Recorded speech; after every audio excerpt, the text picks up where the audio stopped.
You're listening to WQEE 99.1 FM, The Key in Noonan, Georgia, home of Braves Country with Mac Magee and the Armchair Quarterbacks, weekdays, 3 p.m. Eastern to 5 p.m. Eastern, right here on The Key and YouTube.com at Braves Country. Tom has been a teacher for over 40 years. One day, I think one of the students had asked the question and he didn't remember the answer. And I also noticed that he was letting his class out earlier than they were supposed to let out. I was really starting to worry. Levi and I talked about how it would change our lives, but he was there beside me. When something feels different, it could be Alzheimer's. Now is the time to talk. Visit alz.org/ourstories to learn more.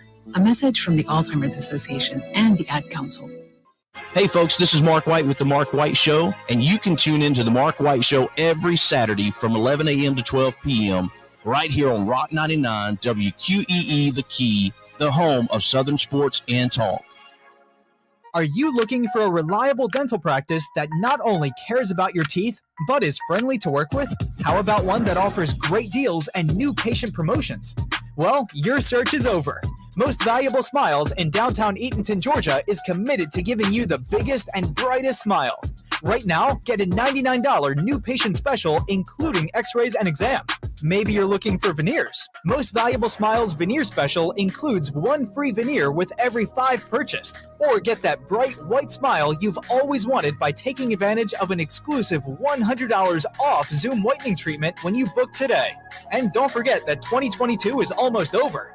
That means most insurance policies will reset by the new year, and to avoid losing that extra money, you need to use it or lose it. Book an appointment today with Most Valuable Smiles in downtown Eatonton to lock in these exclusive deals. Call 706-623-0318 or visit mostvaluablesmiles.com.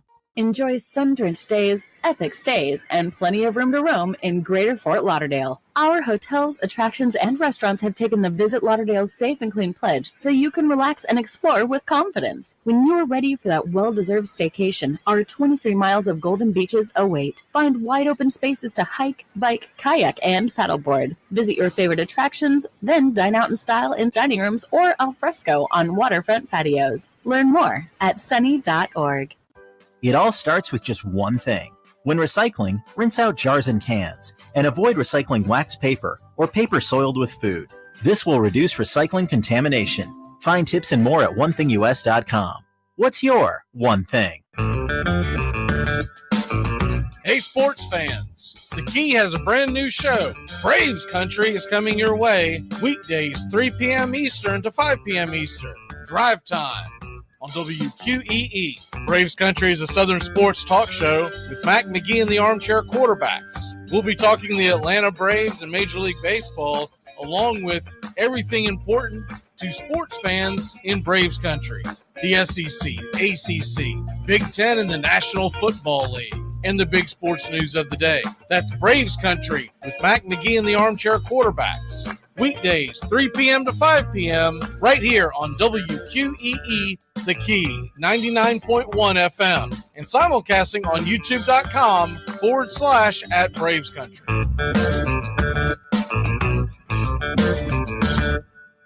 At Shell, we know from the time you get up to the time you wrap up, good night, there's a lot of meetups, eat-ups, and hurry-ups.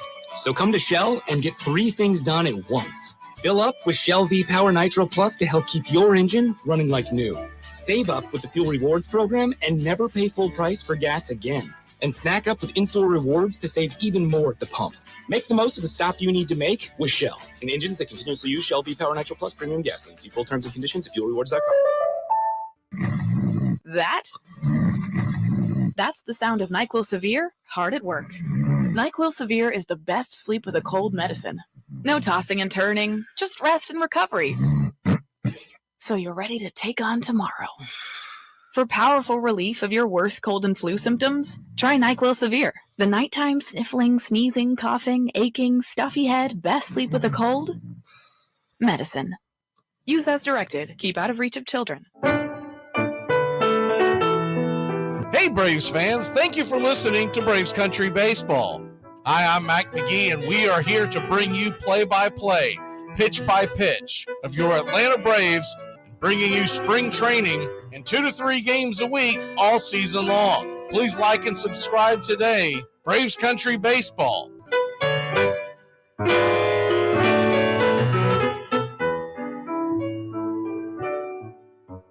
Winter is the perfect time to start planning for your healthy, pest-free spring lawn with True Green, America's #1 lawn care company. True Green's science-based approach and local expertise will help give your lawn the year-round care it needs to be thick and weed-free. Go to truegreen.com. Just call 866-946-5956 or go to truegreen.com today and get a lawn to be proud of. Hey, sports fans, it's Rod Peterson here, host of The Rod Peterson Show, inviting you to join us daily for 2 hours of Atlanta's funnest sports talk right here on WQEE. I say fun because it is. You've never heard a show like it because we make the listeners a part of the show every day between noon and 2 p.m. Eastern. You'll hear plenty of the best sports talk, including the latest on the Falcons, the Braves, and more. And who knows, you might even hear you. That's the Rod Peterson Show, daily at noon, right here on WQEE 99.1 FM. It's the best in sports and entertainment, and get locked in and locked down with Rhino Radio Penitentiary, 7 a.m. to 10 a.m. with your host, me, Ryan O'Neill, each and every morning, right here with the best in sports and entertainment, all the way from professional sports to college sports to River Dragons hockey and everything in between, including some of the very best local and national guests. It's the Rhino Radio Penitentiary, 7 a.m. to 10 a.m. Monday through Fridays, right here on 99.1 FM WQEE.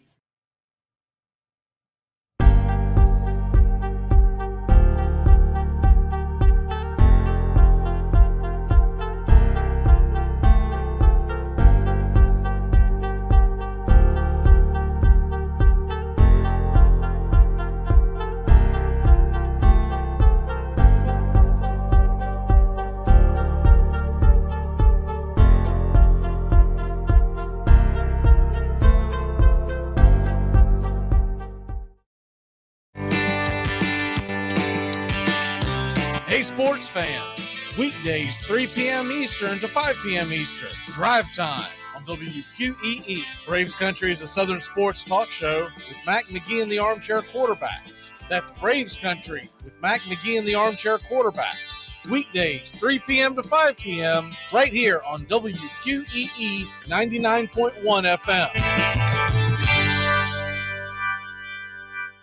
You're listening to WQEE 99.1 FM, The Key in Noonan, Georgia. Armchair. You're listening to the Armchair Quarterbacks Sports Radio, #1 sports station. Good afternoon, and this is your Armchair Quarterbacks Sports Flash. Major League Baseball has a little bit of a light slate here on Thursday. Couple of day games. The Red Sox and Rays are back at it. Springs versus Kluber. That game's a 1:10 first pitch. Just before that at 1:05, the Orioles host the A's. Cole Irvin to the mound for Baltimore. The night slate has the Phillies at the Reds at 6:40. Falter versus Nick Lodolo. 7:05, Twins at Yankees. Joe Ryan on the hill for Minnesota. 7:07, the Tigers and Blue Jays back at it again. Turnbull versus Bassett.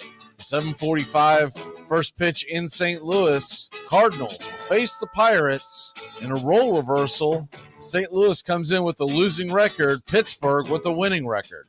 Velasquez versus Jordan Montgomery. And at 9:40, the Brewers stay out on the West Coast to take on the Padres. Lauer up against Martinez. Last big slate on the ice as the regular season winds down tomorrow with only a couple of games. Tonight, the puck starts dropping at 7 Eastern.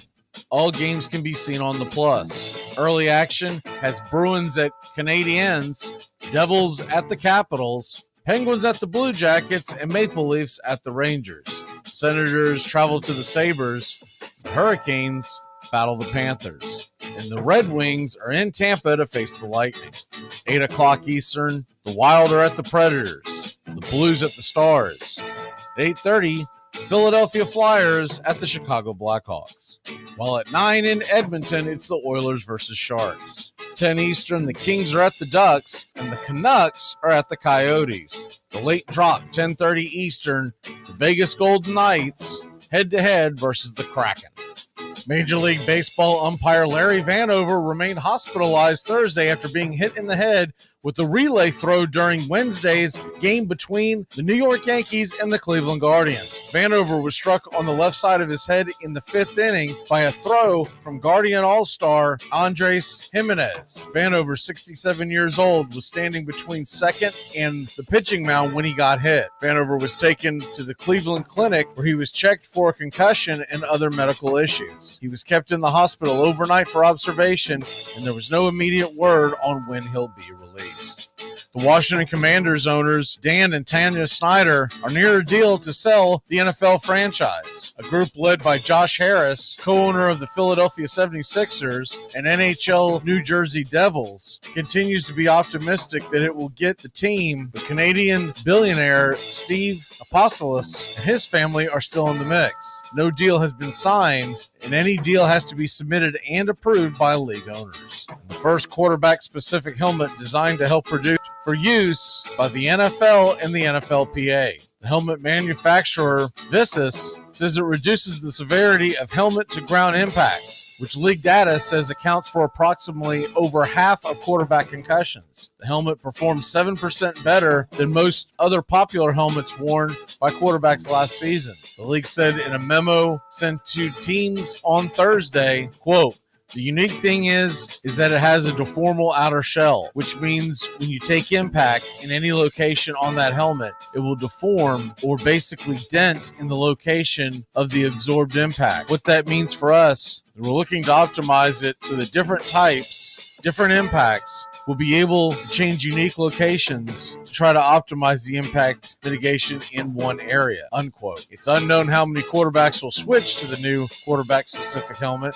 The league and the quarterback players union share info from the helmet studies with teams so players can make informed decisions on the choice. The only other position-specific helmet already approved is by the same company, Visus, for offensive and defensive linemen. And that's your Armchair Quarterback Sports Flash. Stay tuned for Braves Country right here on WQEE 99.1 FM, The Key in Newnan, Georgia, simulcasting on youtube.com at Braves Country.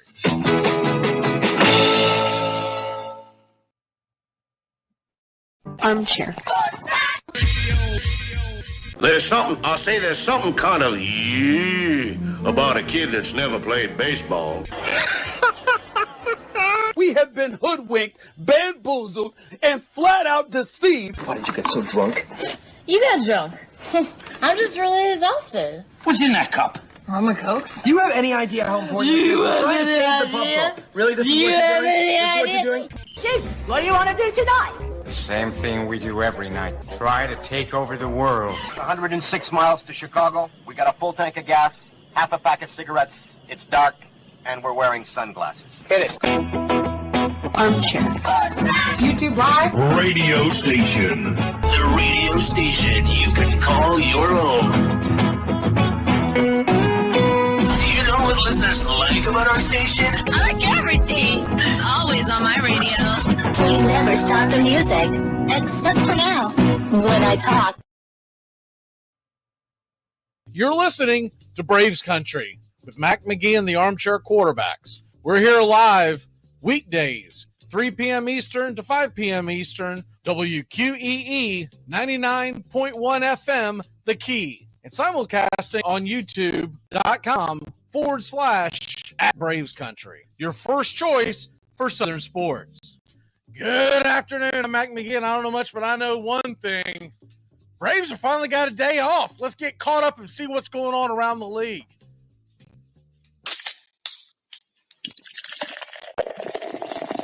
Armchair. Community Access Channel. He's the armchair quarterback. He's full of beer and he's full of snacks. The all-American man.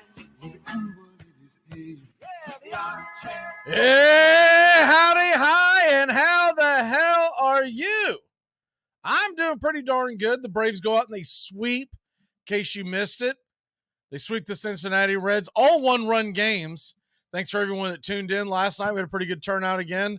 Tones joined us for the ball game last night, so it was fun doing it with the partner in crime. We're going to try to get him on more of those games. And Atlanta, look, Strider, I thought it was pretty funny. I read an article that talked about what happened after Strider was out there struggling. And the short of it is, without you having to know all the ins and outs of it, is this. Kranitz basically came out there and told him to get his head out of his ass. He told him to go out there, and I can't tell you the exact word for word because we're on radio, but he basically said, dropped some explicitives, and basically was basically throwing out there telling him, we're not in spring training anymore. You need to go out there. You need to be aggressive. You need to go after them. And without saying anything else, grow a pair, essentially. And he buckled down, fought through it. By then, he'd already given up on runs. The biggest thing that I see for Strider, the next thing that he's got to do in his maturation, and I'm sure he's aware of it, but he's a kid. But the biggest thing that I see with him when he goes to the next level is going to be when he comes in every game at the beginning of the game and he's dialed in. I'm not saying you got to be at playoff fever at that point, but you're dialed in and you're paying attention and you're, out there taking every at bat extremely seriously and hunkering down. And when he gets to that level where he does it, because when he does it, he's hard hit.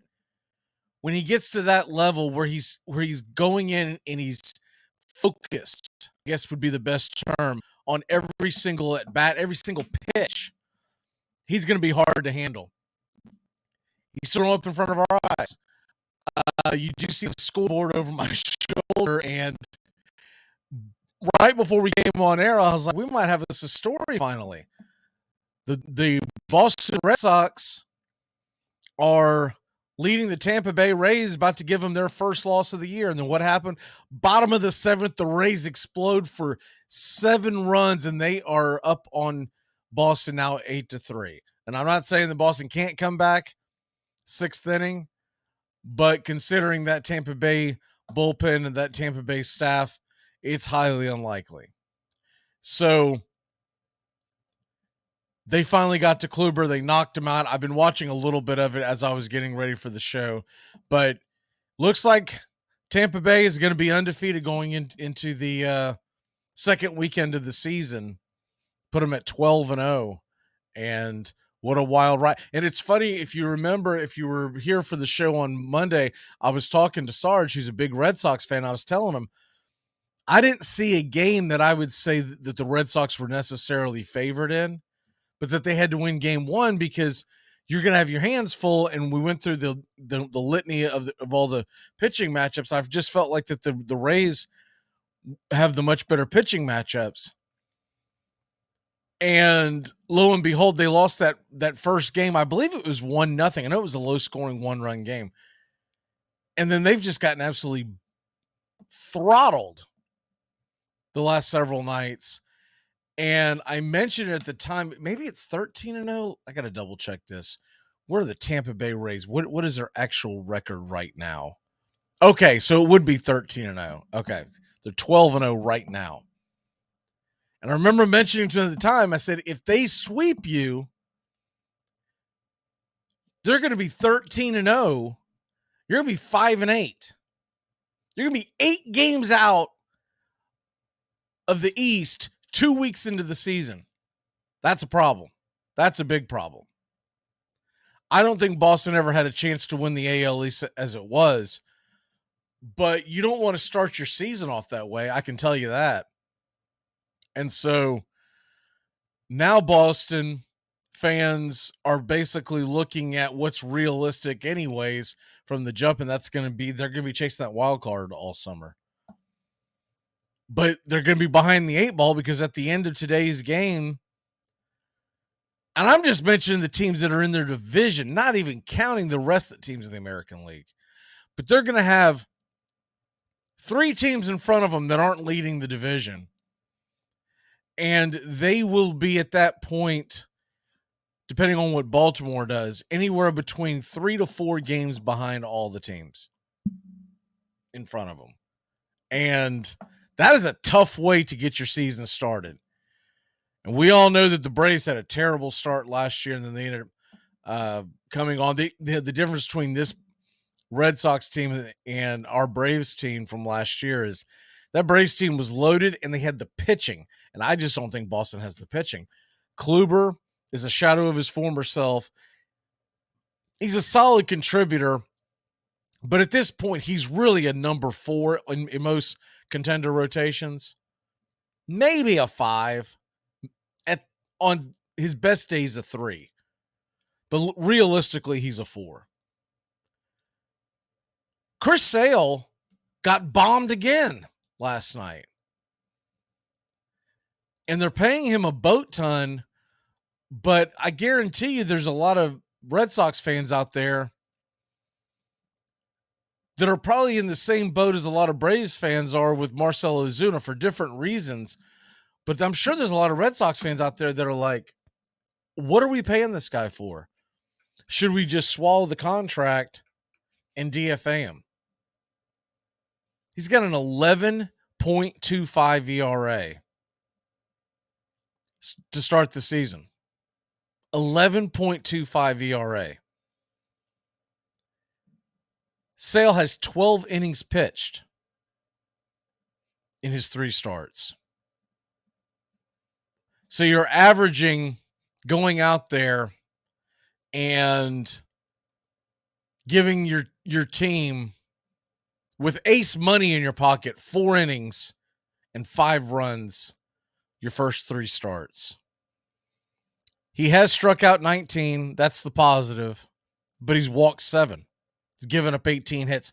So it's not like he's unhittable and they're just tagging him once they get on home runs. I mean, he's given up 18 hits in 12 innings.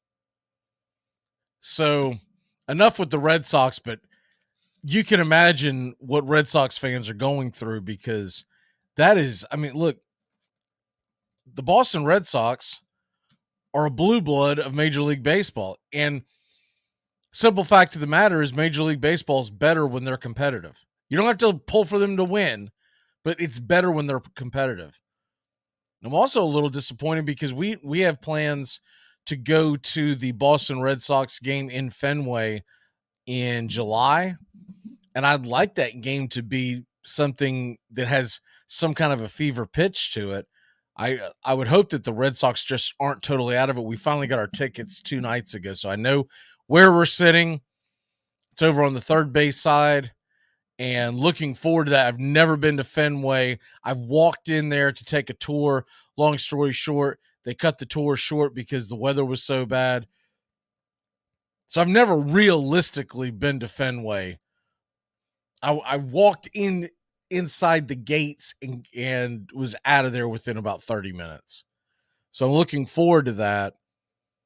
And I'd like in a perfect world, it's too early to predict, but it would be great for Chris Sale to be pitching at the top of his games and the Atlanta Braves go in there and play Chris Sale in the game we go to. I may go to the second one, but we haven't figured that out. I do know that we have plans to go to the first one. So looking forward to that. Got a few friends that are going and of course my wife and everything. So we're looking forward to that. We've been saving and pointing everything towards that and look forward to that here in the very near future. But man, I don't want to go in there and be facing a Boston Red Sox team that's out of it in July. All right. As far as the Atlanta Braves go and where we're at with that, you're looking at where we are at this point in the season, and Atlanta Braves finally get a day off, a much-deserved day off since opening day. And we knew it was going to be a long run, but I don't know why, but it felt even longer. 13 days without a day off to start the season. Not counting the Friday that everybody took off, right? So I guess it was more of it was 12 days. And The bullpen needs some rest. We think we're going to get some pretty good news this weekend on Max Fried. Last night, that game, 5-4, what a great win by the Braves. Eddie Rosario hitting that home run. That was fun. That was a fun game to do. And pretty good pitching on both sides, pretty good hitting on both sides. It was just a fun game to do. And tomorrow night, we'll bring the game to you, 8:10 first pitch. Pre-game show will probably come on around 7:30, 7:40, somewhere in that neighborhood. And we'll get you set for that. Tomorrow's game in Kansas City, if you're wondering what Kansas City does, so right now the Braves are 9-4. Kansas City's 4-9. That's not really a shock to anybody at this point because the Atlanta Braves, not so much that the Braves are 9-4, but that the Royals are 4-9. The Royals were not supposed to be any good this year. This is a team that the Braves should go in and win the series. I never assume a sweep. Not Major League Baseball. The Cincinnati Reds are not being viewed as one of the better teams in baseball, although I do think that offense of theirs is going to wreak havoc on teams this year. And they do have some good pitchers. We dodged Nick Lodolo. He's going tonight, by the way, against the Phillies. So go Reds, right? But we're going to go into tomorrow night's game, and it's a pretty tough pitching matchup. It's Morton versus Singer. And then Saturday's game, right now, it depends on what sites you go on. If you go on certain sites, they have Bryce Elder. If you go to other sites, they have to be determined, and they have Bryce Elder pitching Sunday. And the reason why that is because technically Max Fried can come off the IL Saturday morning. But they haven't officially announced it. You do feel like something's coming, though. But they could wait a few more days. And the more and more it looks like, it doesn't seem like Fried's going to have to go down on the farm and get a rehab start in like it had first been projected. So, does he face Kansas City? I think I talked about this yesterday, but does he face Kansas City to get the rust and the cobwebs out? Or do you give him a few extra days off?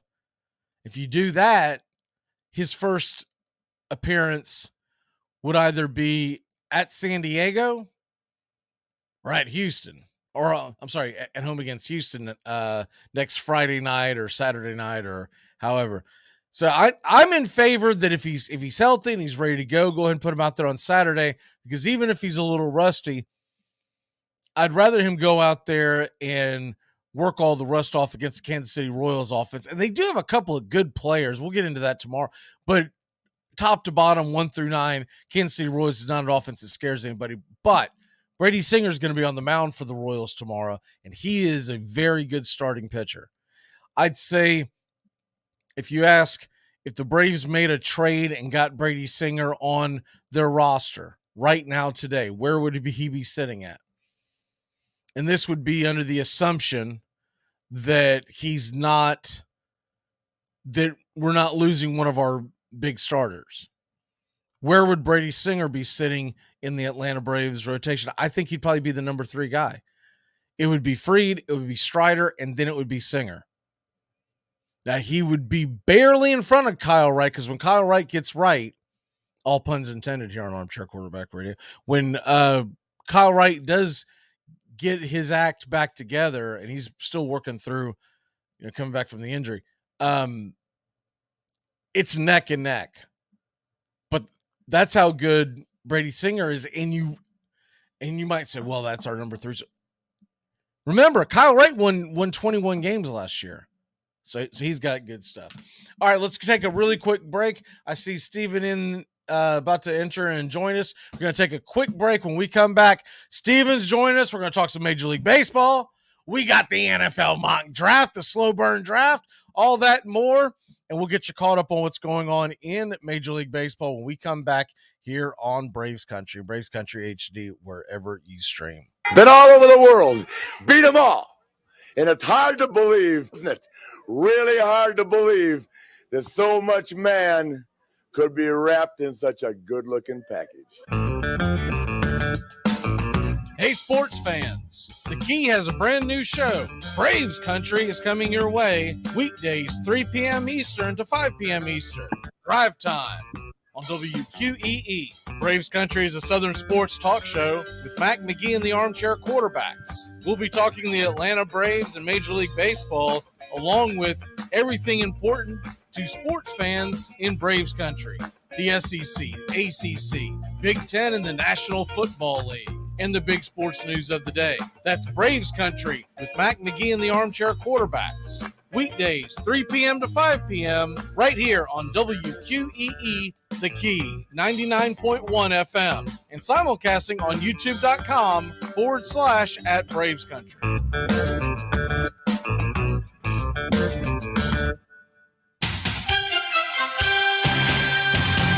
Hey, y'all, I'm Mac McGee, and you don't want to miss as we covered the entire NFL on Armchair Quarterback Radio. 12-0 Chicago Bears. If they can go all the way, they would be 19-0. The last undefeated team in pro football history, these Miami Dolphins. 72, 14-0 regular season. After the Super Bowl, they were 17-0 for a third down and 6. Cooper, Moore, and Clayton. Out of the way. Into the arms of Clayton. Oh, and things going right for the Dolphins tonight. 42-yard touchdown, batted into the air at the line of scrimmage. This is vintage Monday Night Football. Final seconds ticking off. Bears will not go undefeated. But what a victory for the Dolphins. And Dan Marino reigns supreme once again. Welcome back to Braves Country. Mac McGee and the Armchair Quarterbacks. Weekdays, 3 to 5 p.m. Drive time on WQEE.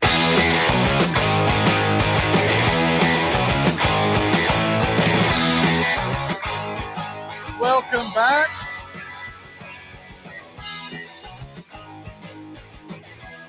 A's and Orioles, they're in a slugfest. It's 7-7. That game is 7-7. And Tampa Bay up 9-3, trying to go 13-0. Start the season. Joining us today is Mr. Stephen Church. Stephen, how are you, sir? Well, the Marlins look like they have some life, so I'm doing great. I'm sorry, do what? Said it looks like the Marlins are showing a sign of life, so man, I'm doing great. It was not looking good that first week of the season. Yeah, they're hanging in there. I was glad to see them get a couple of W's, especially since, I mean, no offense to Marlins fans, but we're focused on what the Phillies and Mets are doing, and we become Phillies fans when y'all meet up. If y'all end up carrying this on and we get into September, then I'll worry about pulling for the Phillies in a Marlins-Philly matchup. But right now, I got to be all about pulling for the Marlins in those situations. I mean, Miami's sitting there just 3 games out of first, a game behind the Mets, the Phillies 4.5 back, and the Nationals, to me, are one of the biggest surprises of the division, and not 4-9 is that great. But if you ask me what I thought they would be after 13 games, I'd be saying 2, maybe 3 wins. And I think 4-9 is actually somewhat respectable for the Nationals.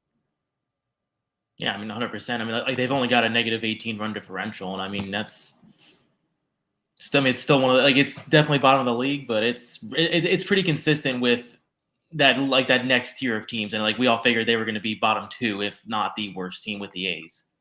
And he's not going to get enough run support, but I have been impressed on what Mackenzie Gore has done so far. He's not been lights out, don't get me wrong, but he's been solid.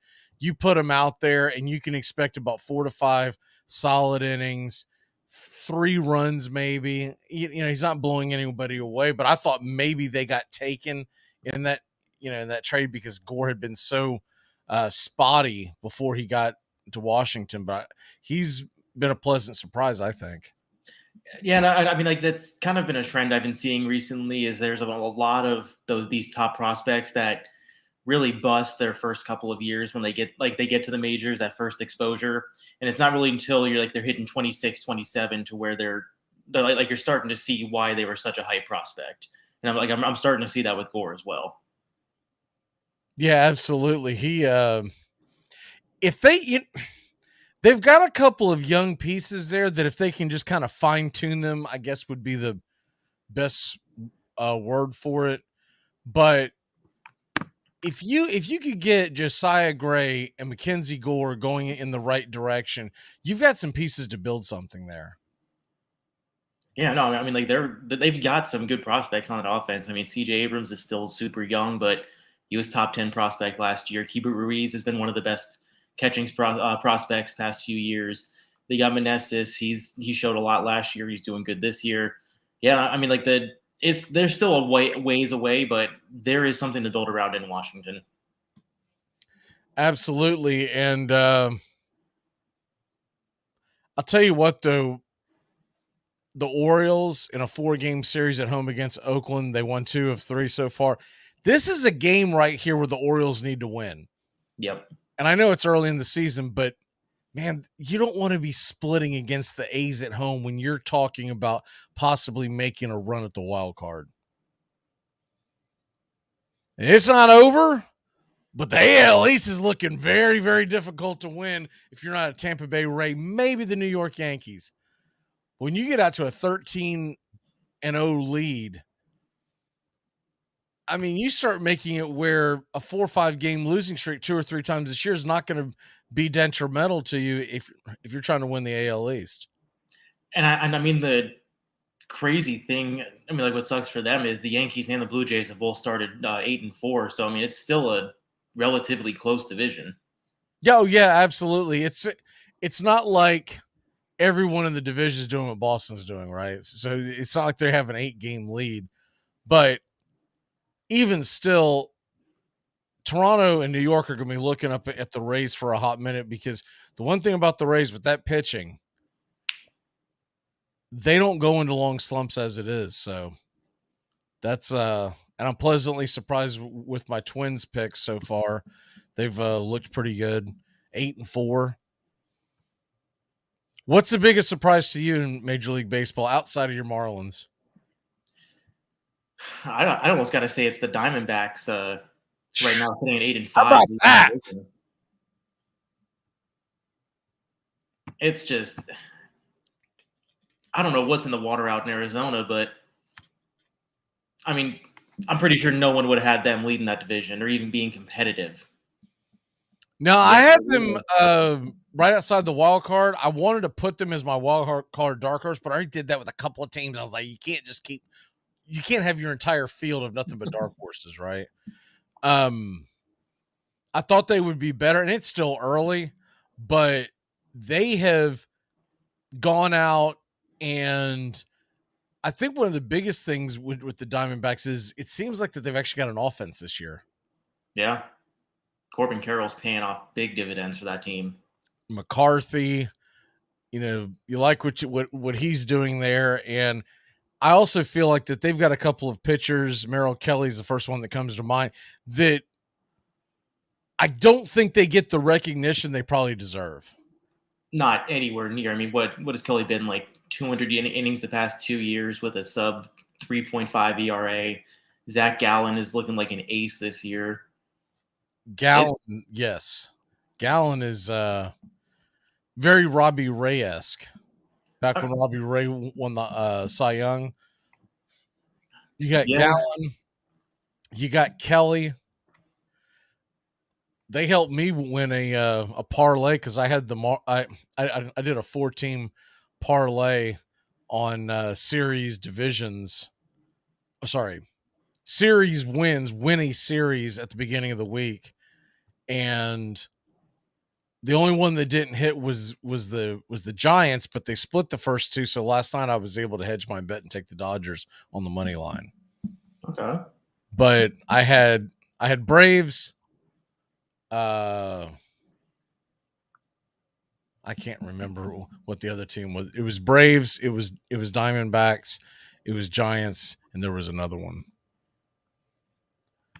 So, I mean, anyways, the only other team that's been a big surprise for me has been the Pirates. I mean, like we know there's been lots of hype there was a lot of kind of sleeper hype with the Cubs. Brewers have been strong. Cardinals, of course, were expect the favorite coming in, and here's Pittsburgh at 7-5. I mean, they're they're scoring runs, they're competing.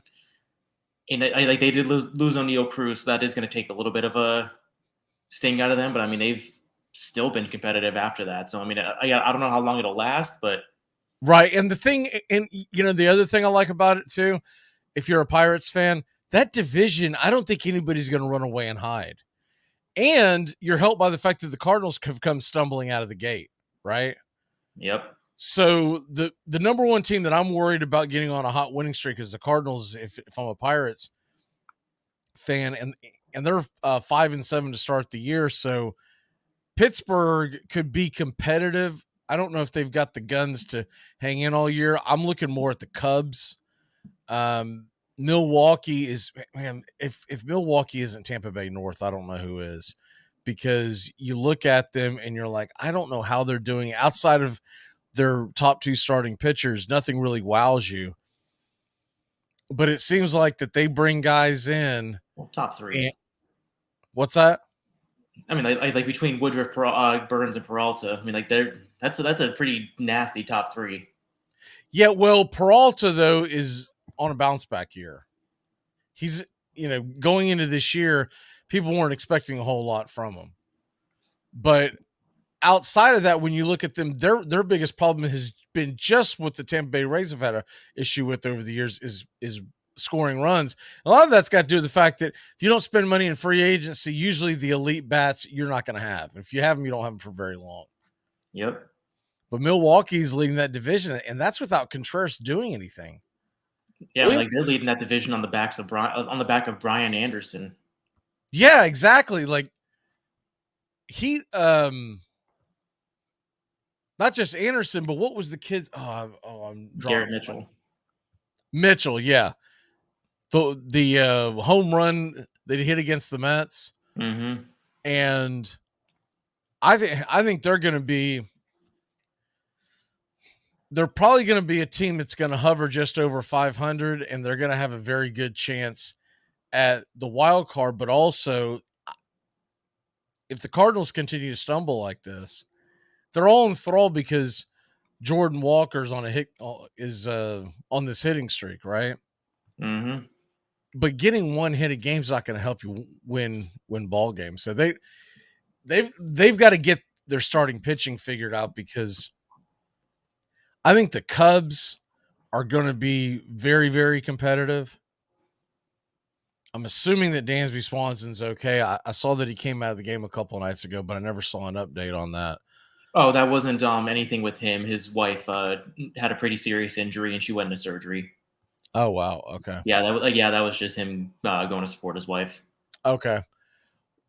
Speaking of that, folks are wondering where Doug is. Doug had emergency surgery yesterday, so he's not with us, but he is fine.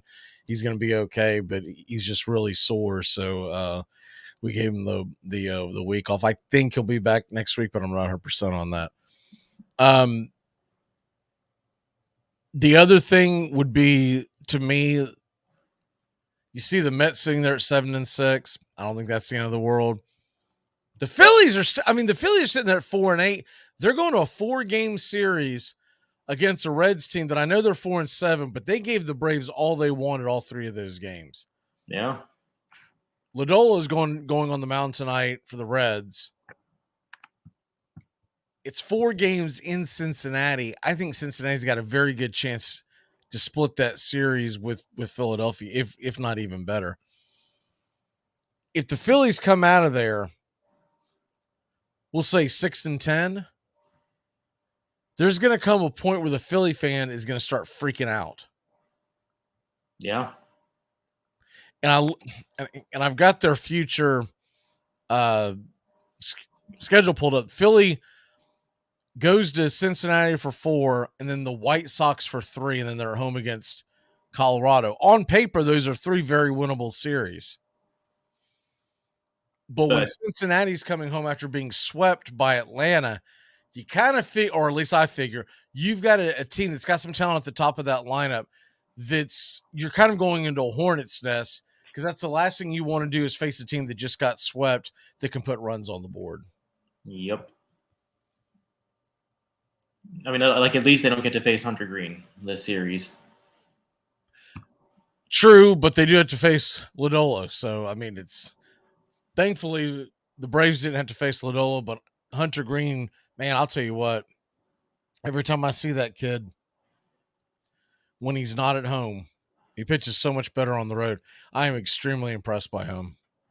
I mean, it just looks like he's playing, catch with his dad, and he's throwing 103. I mean, that's what blows my mind. We won the game last night, but if you asked me after the game, no one had a jersey number on, and you asked me who is the better pitcher on the mound last night, it was Green. It wasn't Strider. Yeah. Strider, one of the problems that Strider has, and he had it again last night, is he gets into, it's not every start. I'd say it's 1 out of every 3 starts. But he'll get out there and he runs his pitch count up to where you can't get him out of the 5th inning. And that's a problem if down the road he wants to be looked upon as one of the better pitchers in baseball, which I know he does because he's got that kind of bravado. But you can't be going 4 or 5 innings in a home start against the Cincinnati Reds and think that you're going to be looked upon as elite. That's run-of-the-mill territory right there. Yeah. But Hunter Green, I'm very impressed by him last night. I mean, it's like you said, it just looks like he's out there playing catch, but also when we saw Strider exit the game because of pitch count, Green was at like 78 pitches. And I know he didn't get the win because Rosario hit the dramatic home run, et cetera, but that wasn't him on the mound. I'm assuming Cincinnati's going to try to lock him up. But if I'm Hunter Green, I do my time in Cincinnati, and then I get myself a big contract to get out of the Great American Small Park. Yeah. I mean, you kind of feel bad for those pitchers. It's like even like Lodolo just being stuck in those extremely hitter-friendly parks. Well, years ago, until he eventually got moved, I always felt bad for Mike Hampton because he was such a good pitcher. Yeah. I haven't heard that name in years. And he was out there in Colorado for years, and then he ended up with the Braves and I believe the Mets as well. And at the time, Mets and Braves Park was extremely hitter-friendly. Pitcher-friendly. But coming from Colorado, you always knew, you're like, man, this guy's got it. But he's got to get the hell out of there. Yeah. All right, let's go ahead and take a break. When we come back, we're going to hit the NFL mock draft. When we return, Steven is on the clock with the number 20 pick in the Seattle Seahawks. We'll be back in a flash here on Braves Country. Steven on the clock. Keep it locked in here on 99.1 FM. Armchair Quarterback Radio, your home for the SEC. Back 3rd down on the 8. In trouble. Got a block behind him. Going to throw and a run. Complete to the 25. To the 30. Lindsey's got 35, 41. Lindsey, 25, 20, 50, 10, 5. Lindsey's got. Lindsey's got. Lindsey's got. SEC. Armchair. Dixie Handle Company, 5 generations of the Strickland family have produced quality hardwood farm and garden tools, wooden shutters, and custom furniture. This small business has been owned and operated since 1992 and ships to customers across the world. If you're looking for the highest quality tool handles, Dixie Handle Company is your place. Every item is hand-picked to your specifications. If it's made of wood, they do it. Call now, 931-722-3395. That's 931-722-3395. Or go online to DixieHandle.com. The Dixie Handle Company. Welcome to Craftsmanship, a proud sponsor of Braves Country Baseball. Coach, how do you feel about your past season? Well, it's been a very rewarding season for us. It's one that I would not have been able to lay my job on the line saying we were going to win 9 ball games. I couldn't have done it before the year. And it's been we were hoping definitely to have a winning season, for the first time in a long time. And it's just been an excellent season as far as the way things turned out are concerned. Can you say how you brought a losing Florida State team around to be a winning one? No, I can't. Number one, we've got some real fine assistant coaches that I think know what they're doing, and they work very hard at football, spend a lot of time on it. And even more important than that is the attitude of our players who knew what they wanted to accomplish and had confidence that they could do it and were willing to work. Armchair. Hockey season, and that means new merch over at ourdragonsmerch.com. Get the latest designs and some of our fun new souvenirs ahead of what's sure to be a great hockey season. Celebrate another season of River Dragons hockey by getting a new look to wear on game days, or surprise the big-time sports fan in your life with a new keepsake that will make them a River Dragons fan for life. Order online right now at ourdragonsmerch.com. That's the letter R, dragonsmerch.com. We'll see you at the rink. Hey, Braves fans, I'm Mac McGee with Braves Country. We'll be right here on the key all year long giving you Braves Country baseball, pitch by pitch, inning by inning of your Atlanta Braves. Make sure to catch Braves Country right here on the key. We go live 3 to 5, and we'll keep you up to date on the upcoming schedule for Braves Country. That's Braves Country HD and Braves Country baseball right here on the key.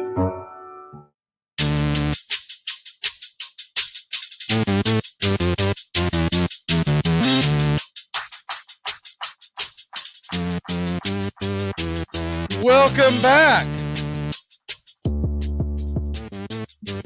The 2023 slow burn draft. I think we've done a much better job this year, Stephen, of slowly doing the draft as opposed to years past. We were doing 5, 6, 7 picks a show. And by the time we got to this part, I mean, we'd be sitting in the 4th round. Yeah. And you start really understanding that you don't understand who needs to be drafted when you start getting in the 4th and 5th round of these mock drafts. It sounds like a great idea at the time. Oh, man, I know football. And then you get in there and you go, I don't know. Is there a lineman in the Southeastern Conference that I can draft? Is that guy available? Is there a wide receiver in the Pac-12? I'll take that guy. Hey, it's worked out before. I remember one time Waller was just like, hey, Josh Palmer went to Tennessee. Pick him.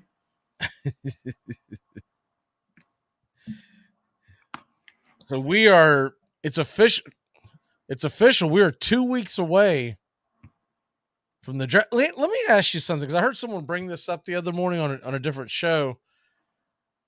And I don't know if I'm on the fence.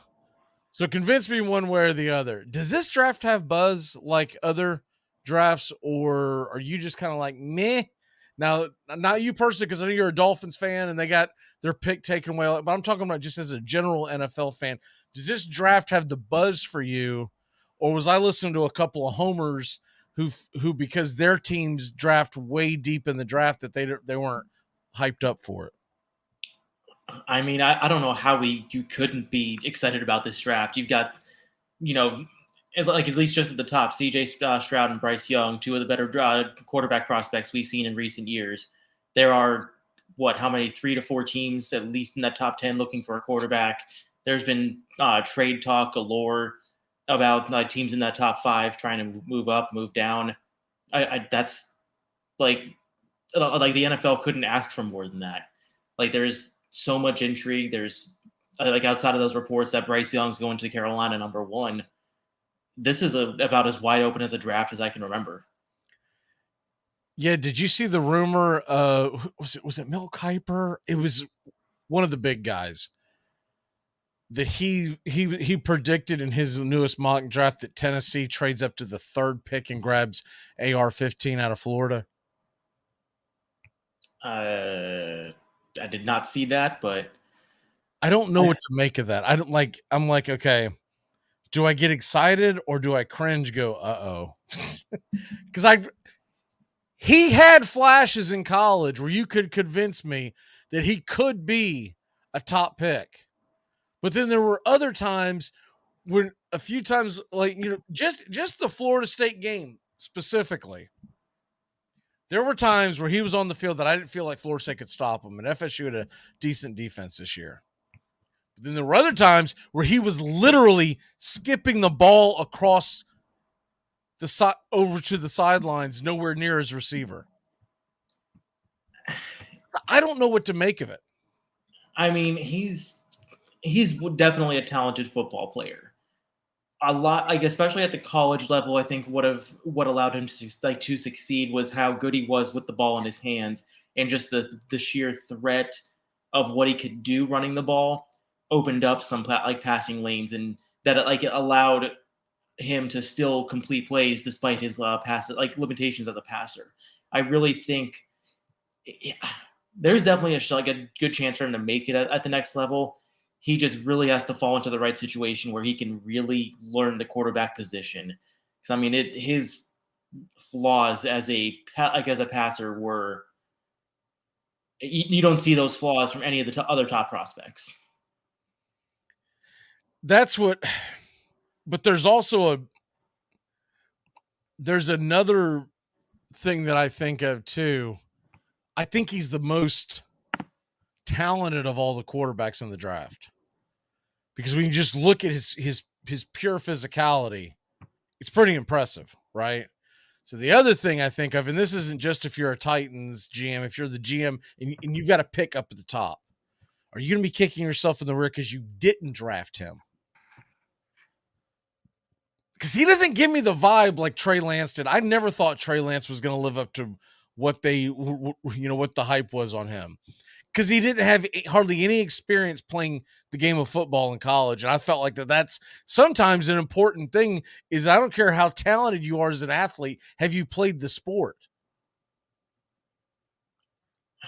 Yeah, I will agree he has the highest ceiling, but also has the lowest floor out of, say, Stroud, Young, and Will Levis.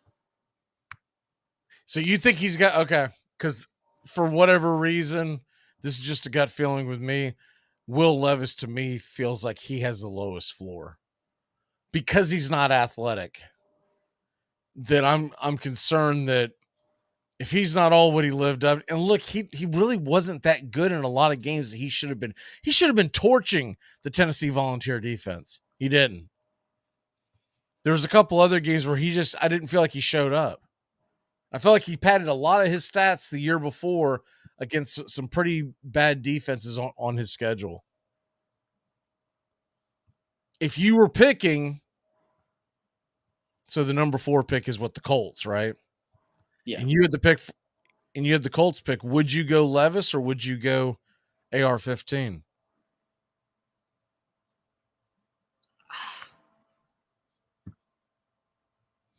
I don't know.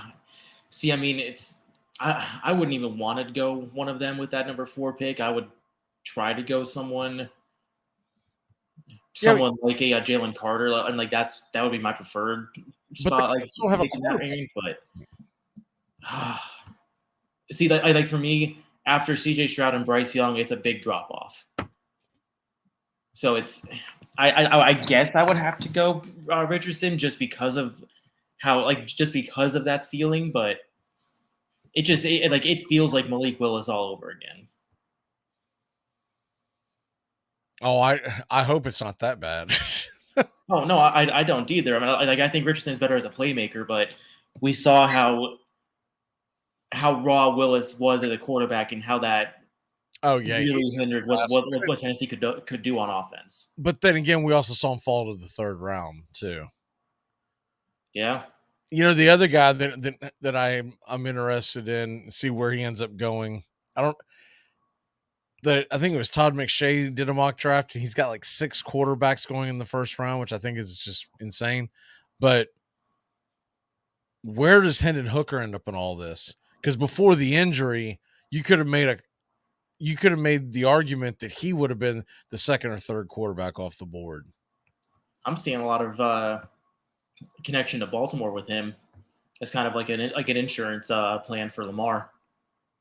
I don't even understand what's going on with Lamar Jackson, because he comes out and he tells all the fans, thanks, it's been real kind of thing, his little Instagram story or whatever, saying all his goodbyes, and then they sign OBJ, And the next thing you know, you see the two of them, they're hanging out, and they're besties, and they're all over social media talking about we're going to wreck the league. And I'm like, I thought you weren't going to play for him. I thought you were done.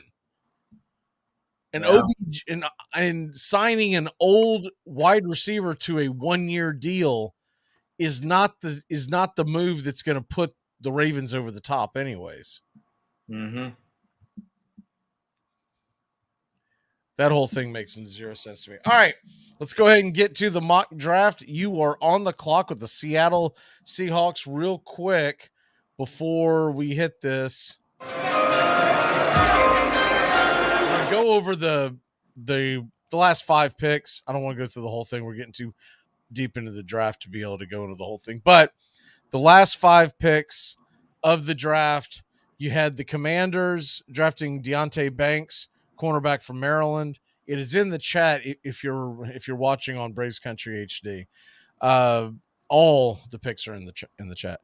Then we had the Steelers taking Joey Porter Jr. from Penn State. Breesy, defensive lineman from Clemson, goes to the Lions, and then the Bucks, Jones, offensive tackle from Ohio State. So I'm very curious where you're going to go with this pick, because the Seattle Seahawks could go a million different ways. Where are you going with the number 20 overall pick in this year's draft? I mean, it's pretty easy for me. Defensive line is one, actually really both lines, probably the deepest position group of this draft. And I mean, nobody can turn down some pass rushers help on the offensive line. So Brian Breesy would have been the ideal pick for the Seahawks here, but I'm going to stay on that side of the ball. I'm going to go Lucas Van Ness, edge rusher out of Iowa. He never really started there, but he is just an athletic freak of nature. He is the ideal prototypical pass rusher, and he has shown immense ability, just rushing from the outside. I think he's a great piece for that Seattle defense. He can really help them stay competitive in that division. All right, so Seattle goes there. Have you seen some of these rumors as well as Seattle drafting a quarterback, which makes zero sense to me because they just extended their quarterback to what is a 3-year deal? Yeah, I mean, if you're going to draft a quarterback, it's got to be like a 4th, 5th round guy. I mean, you definitely draft a quarterback every year, but you're not going out there and drafting, one of those top 3 picks with the team that they have. I agree. I don't think to do that, what you're saying is that they're kind of punting on the idea of trying to win this year. And I don't think that's where they're at. Do you? No, not at all. So yeah, I really do like that pick, the Van Ness out of Iowa. And we'll put those in the chat here in a second as the mock draft rolls on. So that's going to take us to the number 21 pick, the Los Angeles Chargers, and the pick is in.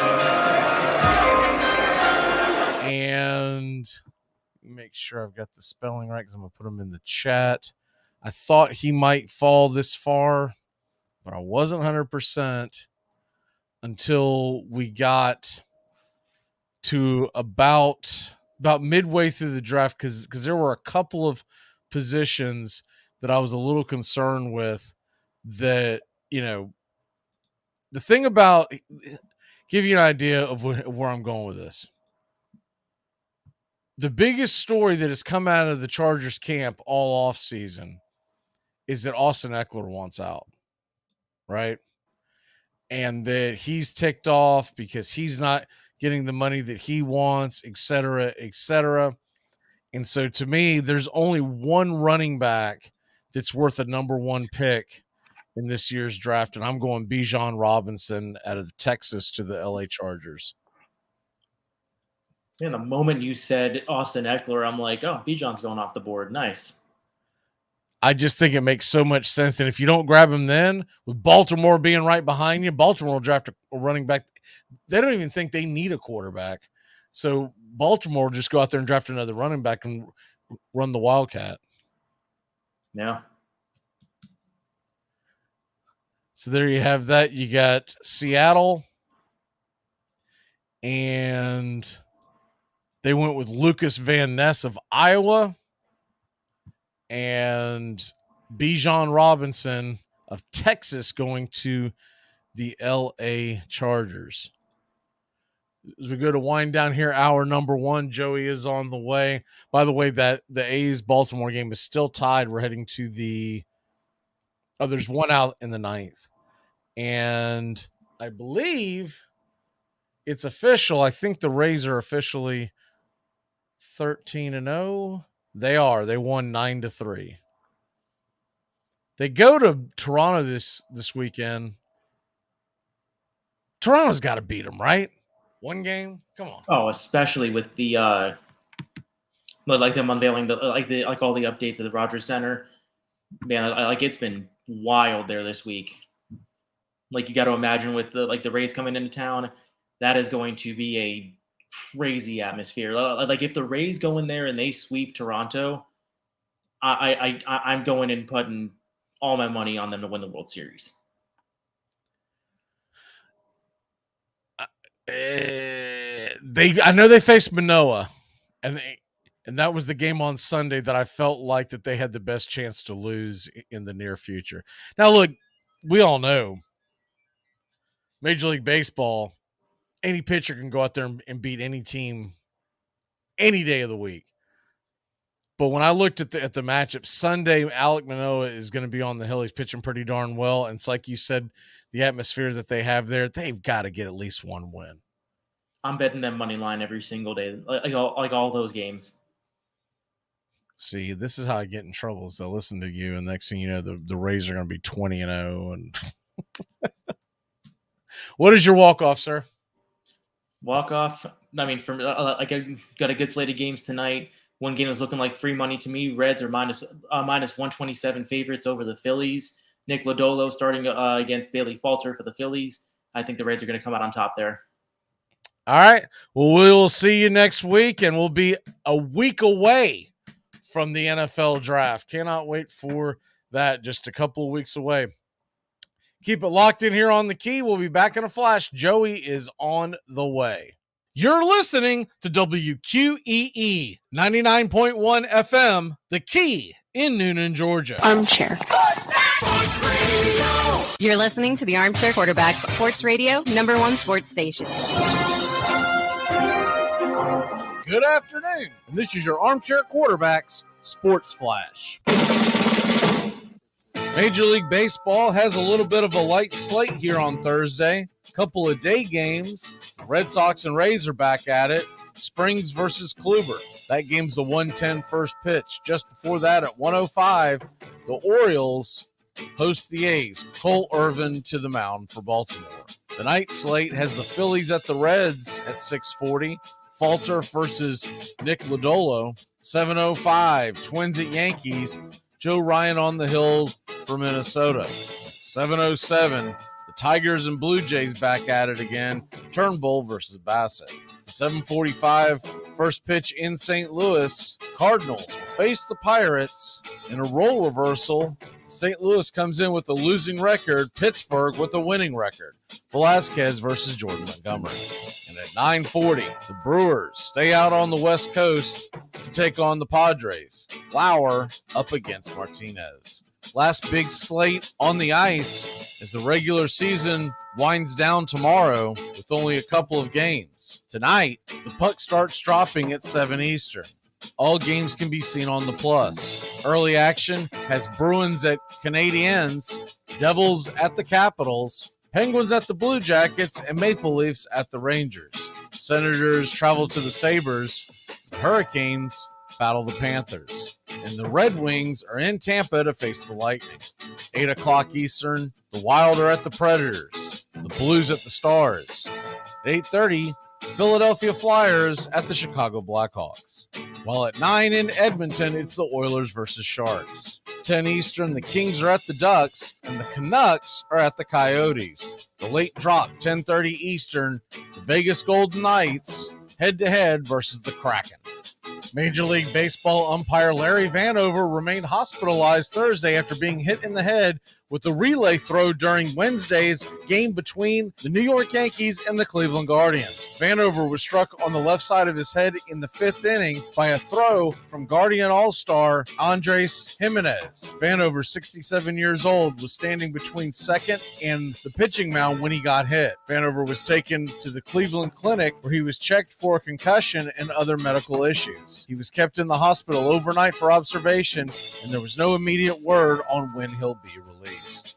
The Washington Commanders owners, Dan and Tanya Snyder, are near a deal to sell the NFL franchise. A group led by Josh Harris, co-owner of the Philadelphia 76ers and NHL New Jersey Devils, continues to be optimistic that it will get the team. The Canadian billionaire Steve Apostolos and his family are still in the mix. No deal has been signed, and any deal has to be submitted and approved by league owners. The first quarterback-specific helmet designed to help reduce concussions has been approved for use by the NFL and the NFLPA. The helmet manufacturer, Visus, says it reduces the severity of helmet-to-ground impacts, which league data says accounts for approximately over half of quarterback concussions. The helmet performs 7% better than most other popular helmets worn by quarterbacks last season. The league said in a memo sent to teams on Thursday, quote, "The unique thing is that it has a deformable outer shell, which means when you take impact in any location on that helmet,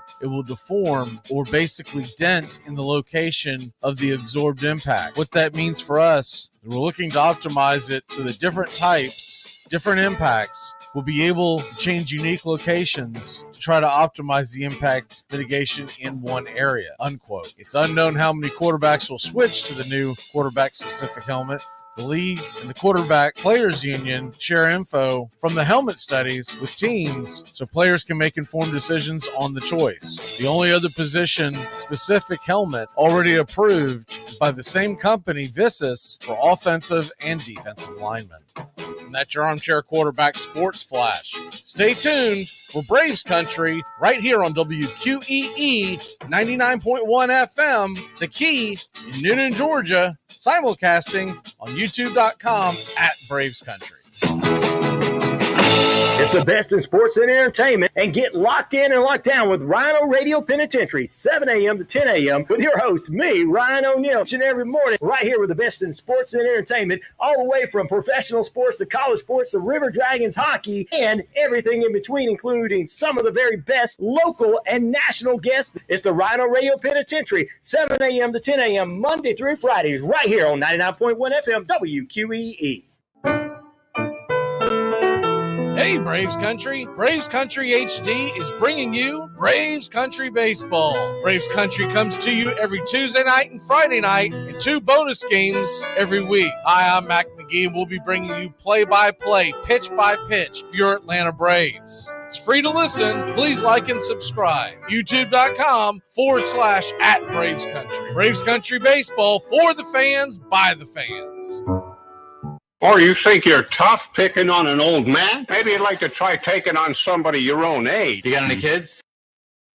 Why, any fool could see he made that first down when he dived. If Howard Cosell came in now, he'd never get out alive. 'Cause he's the armchair quarterback. He's full of beer and he's full of snacks. The All-American. While we were at break, Adley Rushman of the Baltimore Orioles hit a walk-off home run to dead center 405 over the wall to win the game for the Orioles. I talked about how they needed to get that dub. They got that dub. How you doing, Joey? Man, that's awesome to see that young guy just crushing it. I'm doing great. Stayed up pretty late last night. Couldn't, it's just the play-in, but the Bulls were down 19 at one point. I thought they were dead in the water. Season was over. And were they really down by 19? Yes, sir. In the third quarter, we were down 19 points. I literally changed the channel for a minute. Who was it? One of the guys, their daughter was screaming that was while they were trying to hit the free throws? Yeah, DeMar DeRozan's daughter, which DeMar is beloved in Toronto, but she was sitting first row behind the hoop, and she was just screaming at the top of her lungs. The Raptors went 18 of 36 from the line. That was the second worst free throw percentage with that many free throws for the entire season. I had it on, but obviously we were doing the broadcast of the Braves-Reds game, so it was all sitting off to the side, so it wasn't even like right in my view. I had to keep looking at it during breaks because I didn't want to. I don't like getting distracted when I'm doing a game, so I make sure the only thing I can actually see during the game is the game I'm doing, and then I'll have a couple of other ball games on, but I've got to turn my head, right? And every time I looked over, they were struggling until right there in the fourth quarter. Tones had mentioned it during the broadcast that they were leading by 3, but I didn't know it had gotten to 19. I think I saw like 11 or something like that heading to the fourth. I did not know it got to 19. Wow, that's something. Yeah, and it was pretty much the Zach LaVine show. In the first half, he really struggled. He ended up with 37 points, and every time he went to the rack, something happened. So he's a little bit up and down type of player, still a good player, but not a great one. But it was a fun win, and now we play tomorrow at Miami at 7 o'clock on TNT. For the right to get your head beat in by the Milwaukee Bucks. Yay! I love it. Oh, man. I was looking last night when I kind of gotten turned around, and it was after the game. I was thinking, okay, so the Bulls are in. Who do they play? And I was like, wait a minute, they got to play Miami, so they're not in yet. And I was like, then they got to play the Bucks if they win. I was like, oh, that's a wrap. We played Milwaukee last year, and we lost in 5, and it was a very I remember they were blowouts, weren't they? Yeah, I went to a home game in Chicago, and they lost by 36. That's what I remembered. It was something involving the show. You either missed the show, or you were doing the show from a bathroom, or there was something going on. And I remember going to a game, and they just got absolutely pummeled. Yeah, I was doing it remote because I wanted to be closer to the stadium, just because I was so excited. Well, I shouldn't have shown up so early. Hawks will play the Celtics in the first round on Saturday. I hate the fact they're playing each other because I have always kind of pulled for the Hawks. I just don't pull for them over the Celtics, not to mention the fact I don't think the Hawks have a chance to go very deep in the playoffs. It would be if it was a different situation, if the Hawks were the 2 seed and the Celtics were the 7 seed, I could see me changing my fandom to the Hawks for a season, but I just think it's a collision course in the NBA Eastern Conference. It's going to be Celtics and Bucks for the right to go on and play the Suns. Yeah, like Charles Barkley even said on his own network, he goes, you can skip the first round of the Eastern Conference because outside of Milwaukee, Boston, and Philadelphia, there ain't much happening near the bottom of those Eastern standings. No, there's only one Eastern Conference round that I Knicks versus Cleveland, I think. Knicks versus Cleveland would be the one that I would like to watch but I'm not watching the first game. If it gets to like Game 4 and the series tied, you can talk me into Game 5. I'll put the Celtics on in the first round just because I've grown up watching them my entire life, but I'm not going to be locked into it. I'm going to be locked into what's going on in Major League Baseball. It'll just be, but that's the only series that I'll even pay attention to in the first round.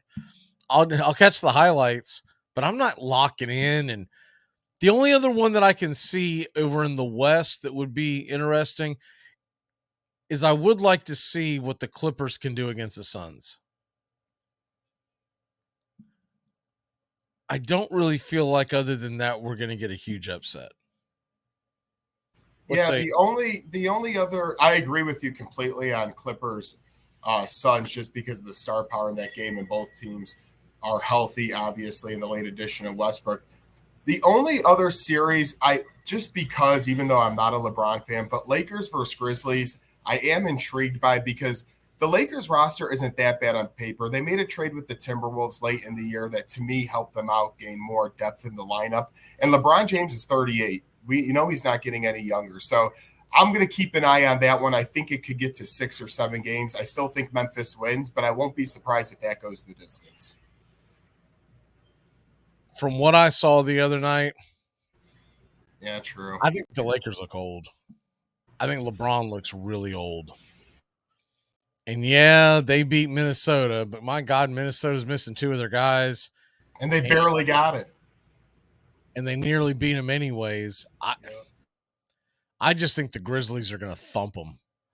I think the Lakers are going to be out in about 5 games. And the Nuggets are going to play some bum, and they'll beat them, but then the Nuggets will probably get tossed in the next round.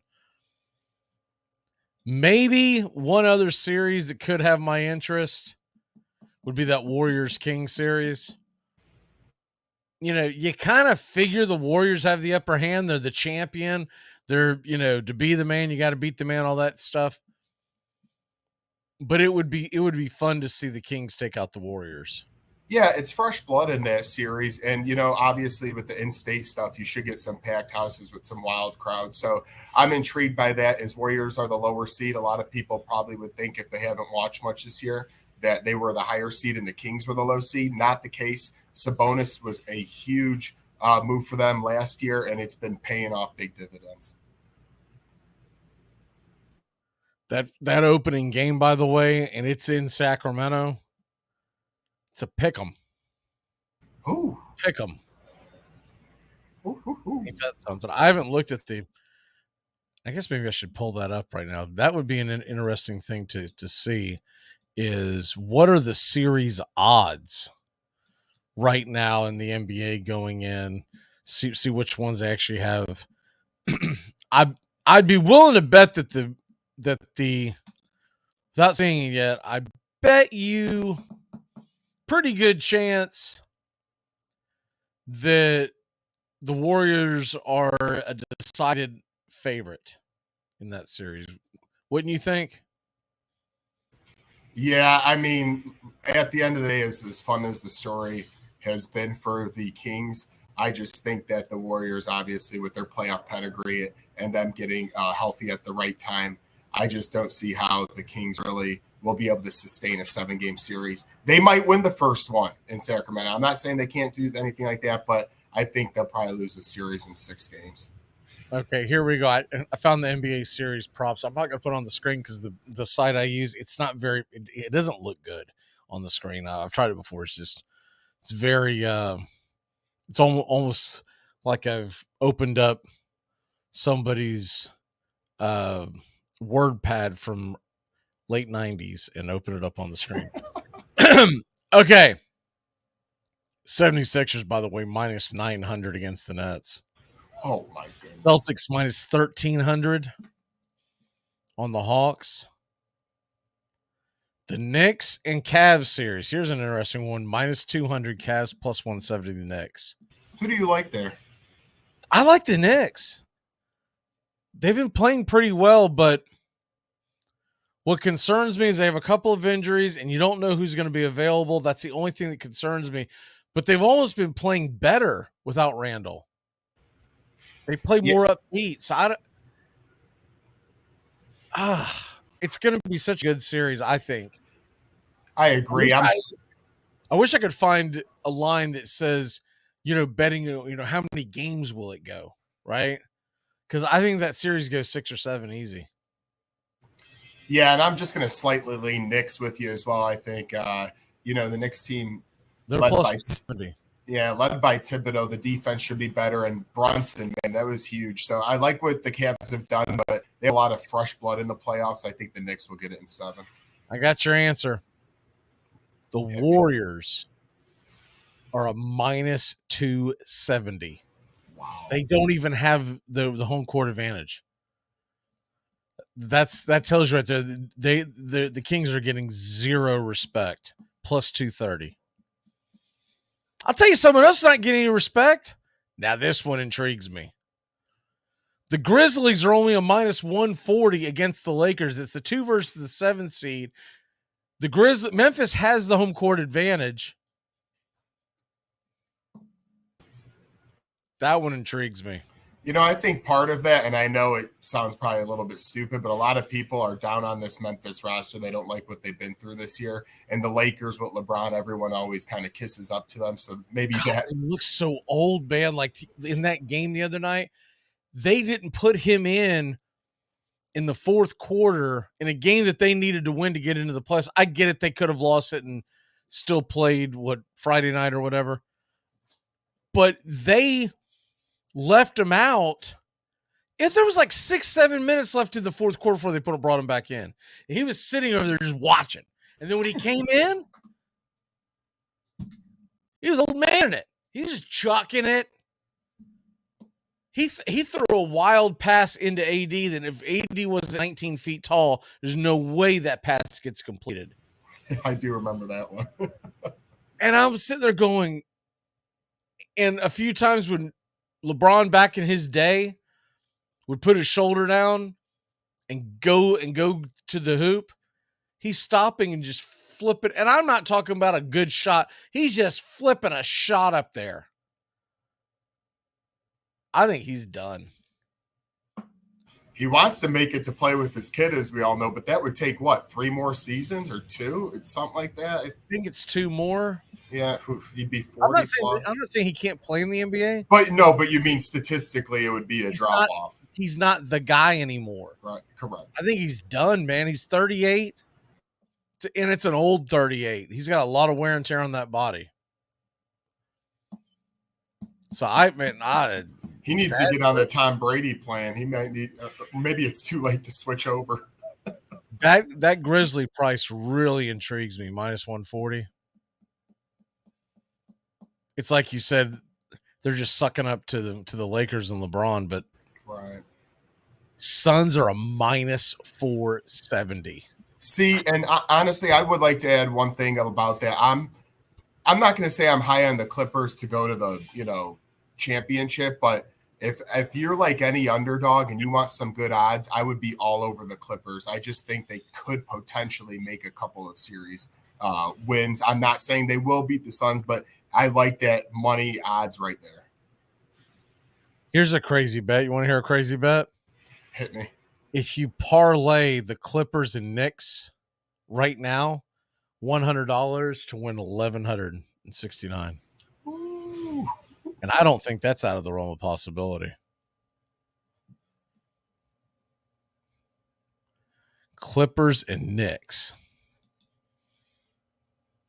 You're not asking for, you're not asking for the world with that. And with those odds, it seems like it. And if you add the Grizzlies in there, double that money, 100 to win 2,075. Maybe Mac's going to lay some cheddar. That to me is very, very intriguing. Definitely the Grizzlies and Knicks. I think the Clippers is more of like a shot in the dark. If they had Paul George, I'd give him a much better chance. But the Clippers, I get it, KD's there and it's different, but the Clippers have traditionally given the Suns all kinds of hell. Yeah, and if you're just looking at paper on, rosters of who's on them, you see the names. You got Paul George, Kawhi Leonard, Russell Westbrook. I mean, the star power is there. Let's see if they can have it all gel at the same time against the tough Suns. Absolutely. All right, it's 420. Smoke them if you got them. We'll be back in a flash here on Braves Country. When we come back, Joey's on the clock. We'll be back in a flash. Is that your thing? You come into a bar, you read some obscure passage, and then pretend you pawn it off as your own idea just to impress some girls? Embarrass my friend? See, the sad thing about a guy like you is in 50 years, you're going to start doing some thinking on your own, and you're going to come up with the fact that there are 2 certainties in life. 1, don't do that. And 2, you dropped $150 grand on an education you could have got for $1.50 in late charges at the public library. Hey, Braves fans, the Armchair Quarterbacks YouTube channel are bringing you Braves Baseball all season long. Hi, I'm Magee, and I'll be bringing you Braves Baseball play-by-play for the Braves fans out there. Pulling no punches, calling it how I see it for all of Braves Country. So pull up an armchair and join us for Braves Country Baseball, first pitch to last pitch, all season long, right here on the Armchair Quarterbacks YouTube channel.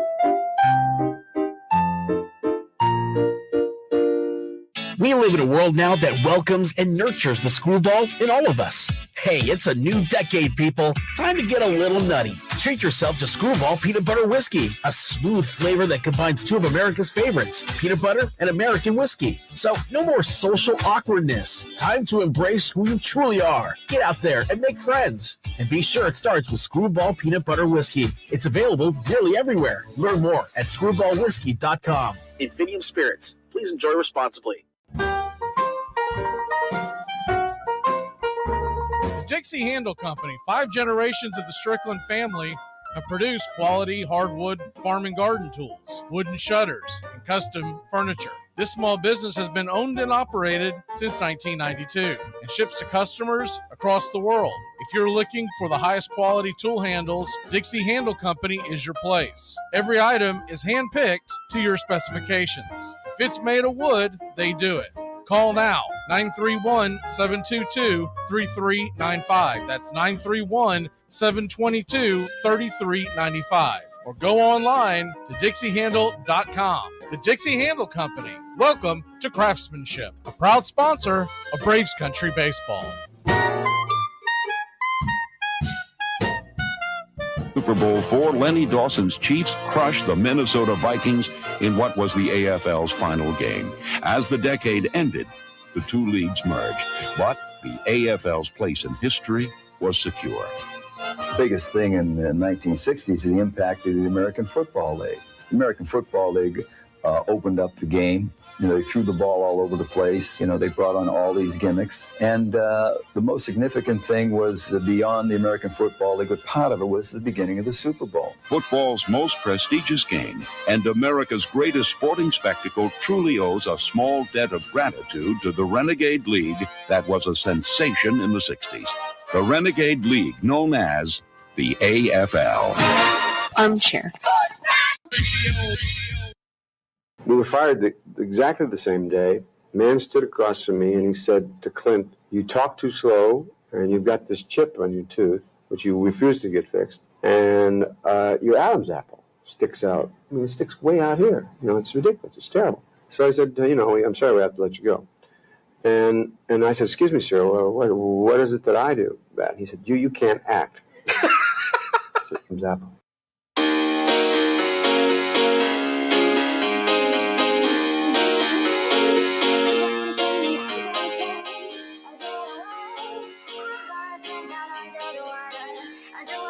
Welcome back.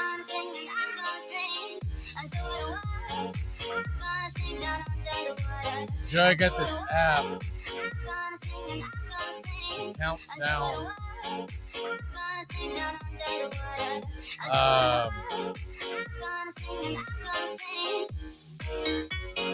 Well, the app box in general displays all kinds of things, news, score stuff, But you add apps to it, and it displays everything that you add.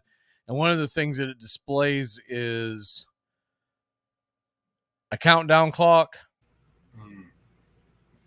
And the countdown clock tells you, it's X amount of days until this, X amount of days till that, right?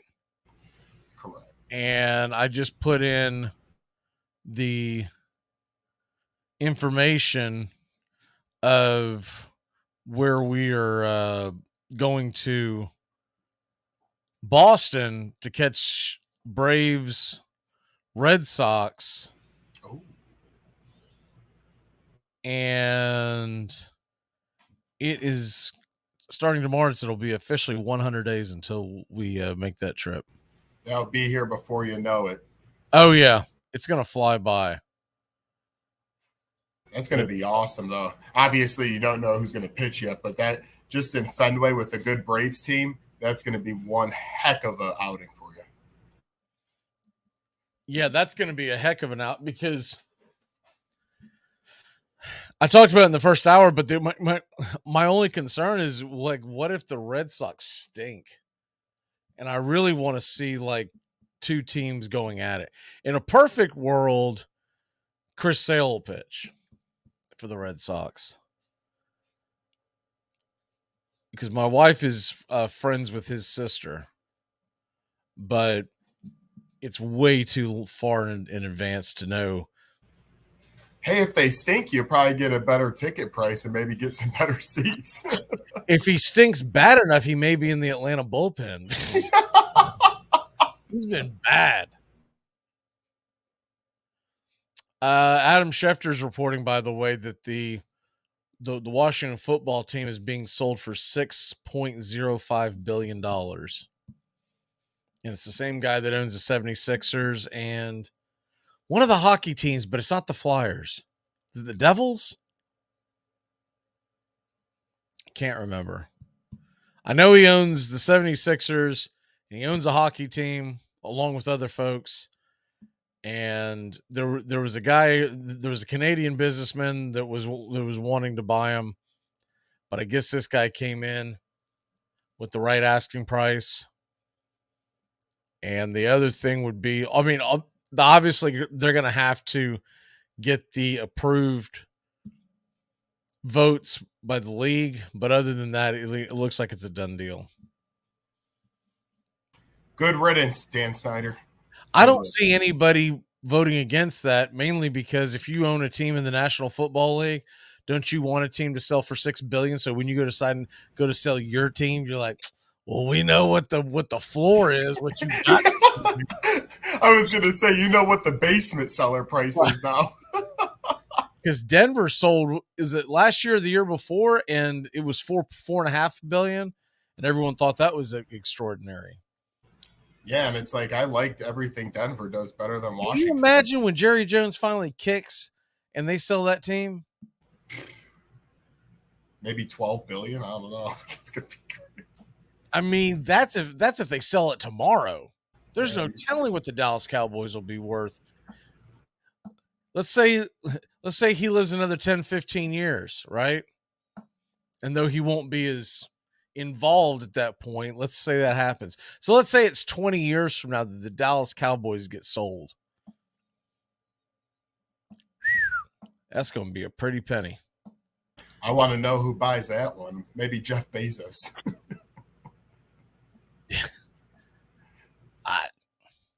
Whoever buys the Dallas Cowboys 20 years from now has not invented what they're about to invent that's going to be able to afford it. True. Josh Harris, that's his name. I knew it was something. I knew when I first saw it, I was like, that's not that Josh Harris played second base for the Pirates. Oh, man, do I remember him well. He's out there living his best life, man. You must have really invested.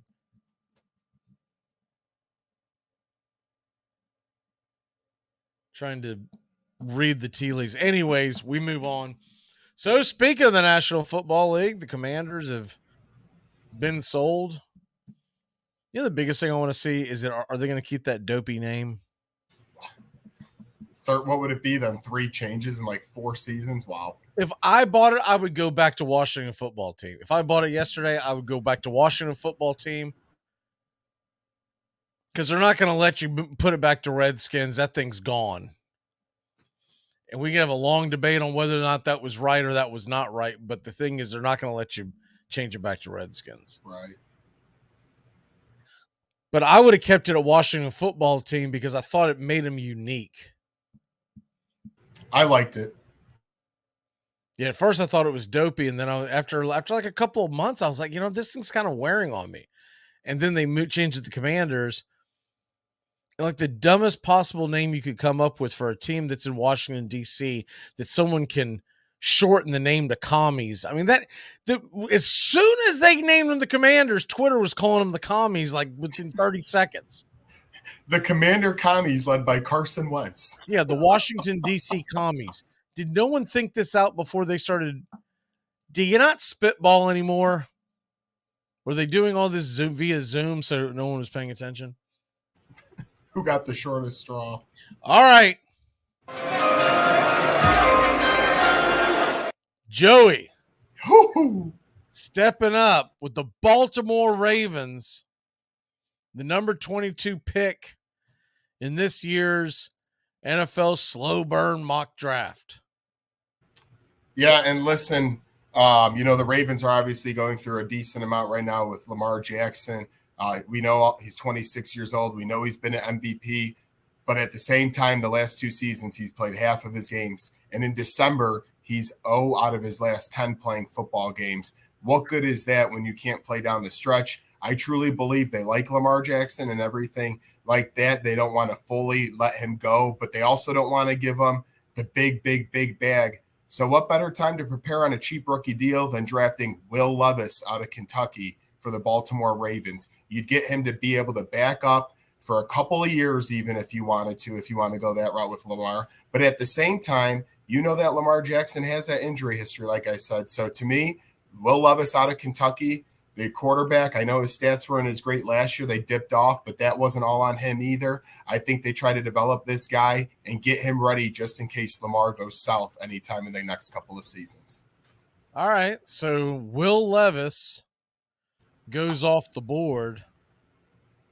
I want to make sure before I didn't think he'd be here. Yeah, and he probably won't. I don't know. I feel like those first 3 quarterbacks are going off the board fast, and then a lot of it will have to do with if teams trade up or trade back on how long it'll take for that next quarterback to go. Maybe I'm wrong, but doesn't it seem like quarterbacks and mock drafts get like overhyped? Like I remember last year, remember the Titan? Remember the Vipers got 7 quarterbacks going in the first 4 picks. Did you see the one? Was it yesterday or the day before where he has Tennessee trading up with Arizona to draft AR-15?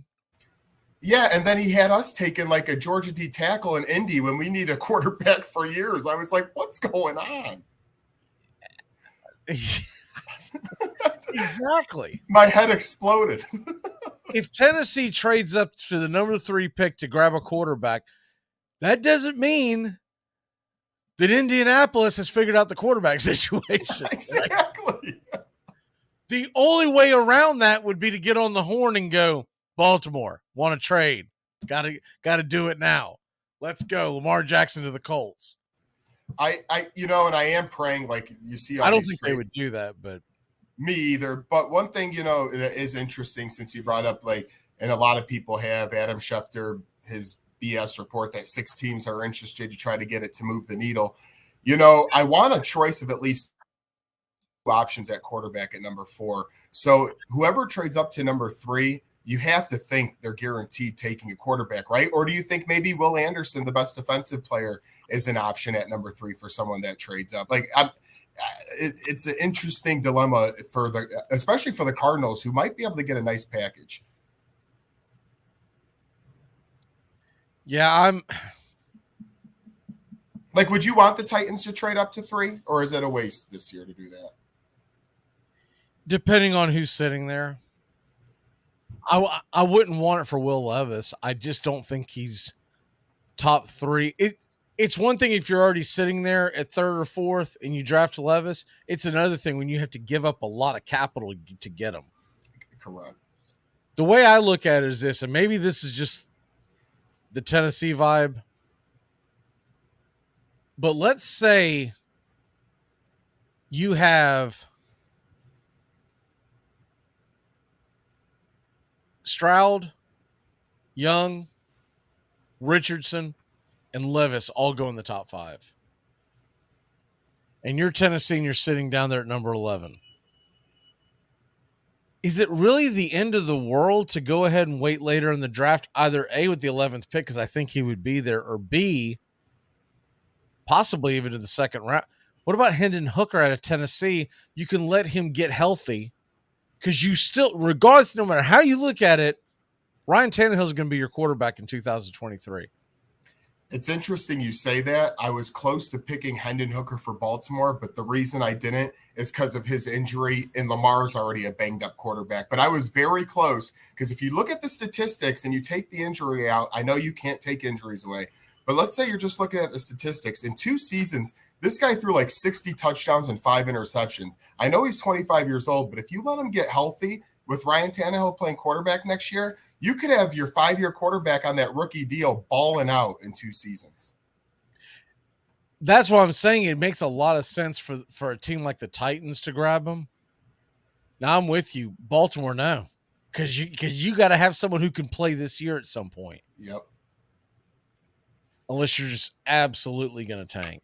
And, I listened to Charles Davis a little bit. I don't know what people's opinions are on him. I kind of like when he talks. I think he's a pretty good football mind. He's like, if you're trying to, win a few more games this year and you're looking more at the short term, even though he still thinks he's a project, you probably go with Will Levis. But if you're looking for year 2, 3, 4, 5 with the 20-year-old, you take Anthony Richardson in a heartbeat. And that's kind of how he laid it out. And I kind of like that attempt. If Tennessee's trading up to the number 3 spot, then I'm drafting it Richardson if he's there.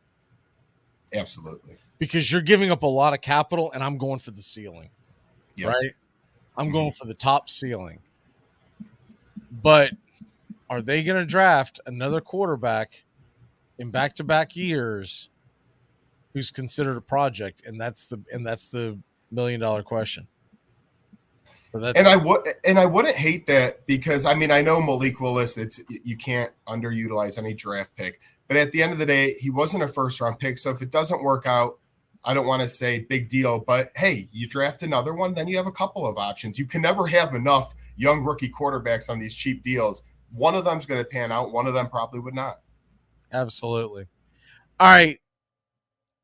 Vikings are on the clock. The pick is in. We're going to take a quick break, just like they do to you on ESPN. Oh, you dirty dog, you. We got to hit the break. If we don't, I'll forget. So we're going to go ahead and hit the break. On the other side, the pick is in for the Minnesota Vikings, and I can't believe he fell this far. We'll be back in a flash here on Braves Country. I'm bad at sex. There's a lot of thrashing and thumping, but nothing really gets done. I'm like a broken dishwasher. Armchair Quarterback Radio. We cover the world of baseball from start to finish. Baerga is 0 for 3. Left center field. Grissom on the run. The team of the 90s has its world championship. A liner of Magee's glove into center field. The Florida Marlins have won the World Series. Brocious, fittingly with a throw, and the Yankees have done it again. Number 24. They are the world champions of baseball in 1998. Chance of a lifetime for Luis Gonzalez. 2-2, bottom of the ninth, game 7 of the World Series. Bases loaded. Florida, center field. The Diamondbacks are world champion. Red Sox fans have longed to hear it. The Boston Red Sox are world champions. In the air to left, well hit. Back is Craig. What a team. What a ride. The Cardinals are world champs in 2011. Armchair. It's the best in sports and entertainment, and get locked in and locked down with Rhino Radio Penitentiary, 7 a.m. to 10 a.m. with your host, me, Ryan O'Neill, each and every morning, right here with the best in sports and entertainment, all the way from professional sports to college sports to River Dragons hockey and everything in between, including some of the very best local and national guests. It's the Rhino Radio Penitentiary, 7 a.m. to 10 a.m. Monday through Friday, right here on 99.1 FM WQEE.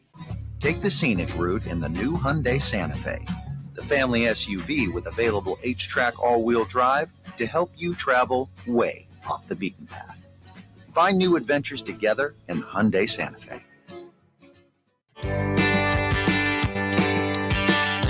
Hey, sports fans. Weekdays, 3 p.m. Eastern to 5 p.m. Eastern. Drive time on WQEE. Braves Country is a Southern sports talk show with Mac Magee and the Armchair Quarterbacks. That's Braves Country with Mac Magee and the Armchair Quarterbacks. Weekdays, 3 p.m. to 5 p.m. right here on WQEE 99.1 FM.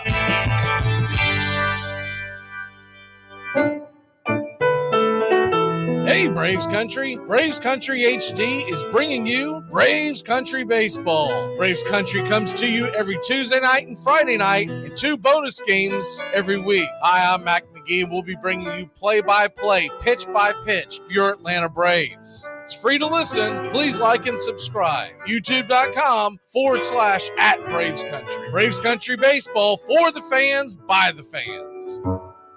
I should have gone to law school or high school. The Armchair Quarterbacks on YouTube Live, and like us today. Your first choice.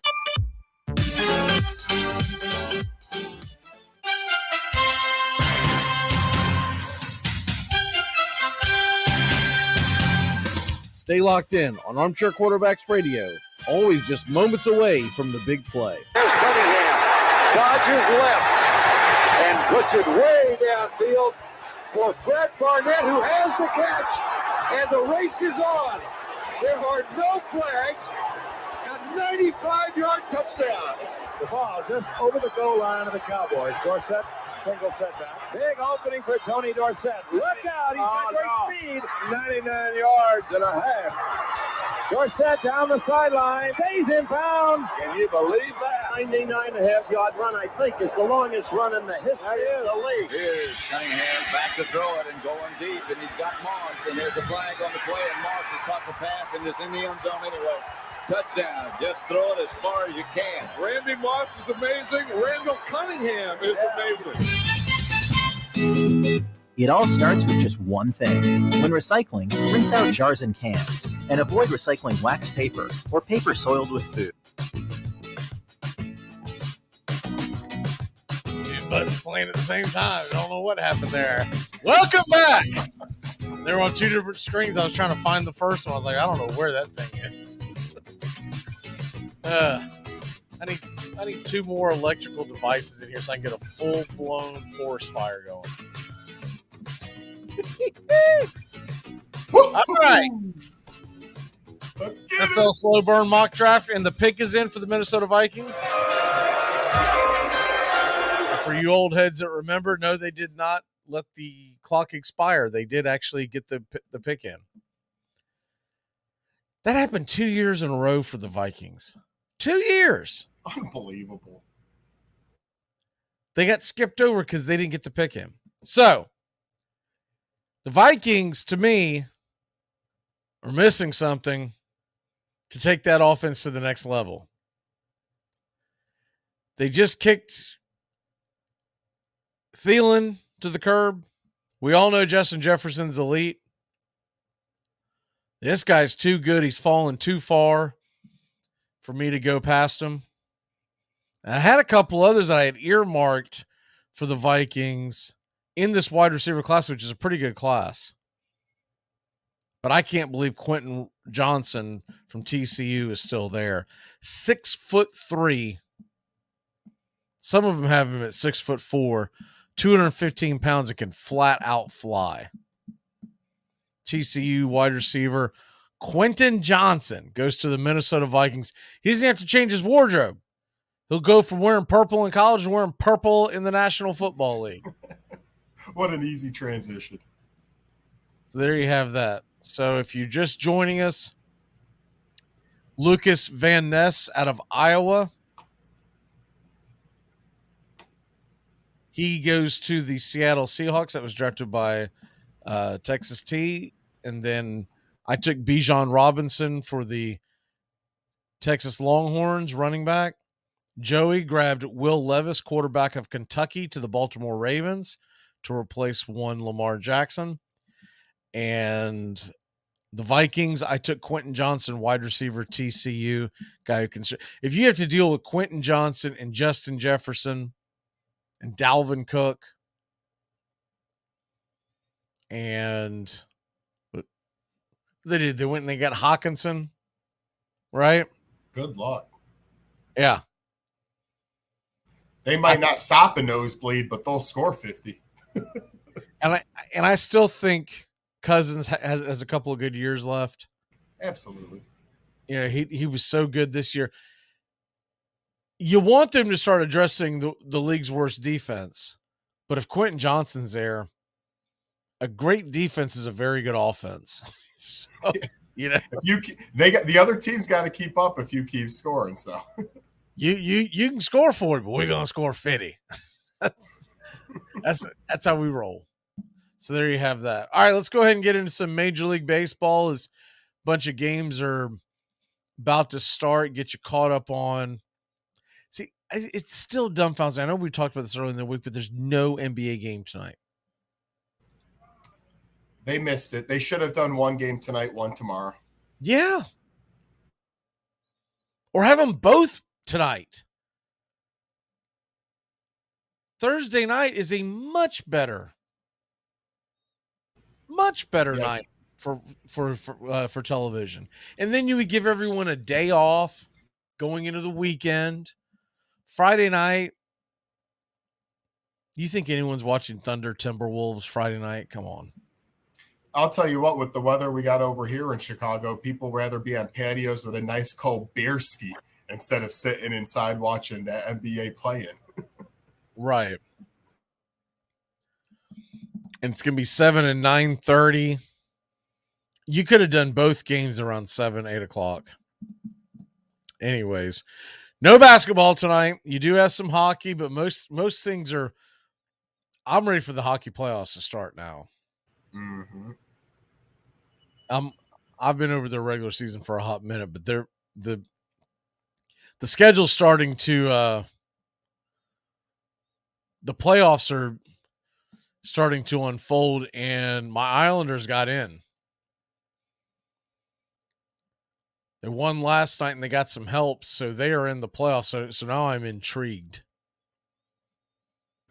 I wouldn't know anything about it. My Blackhawks are going to get a top 3 pick. Yeah, they're way down there.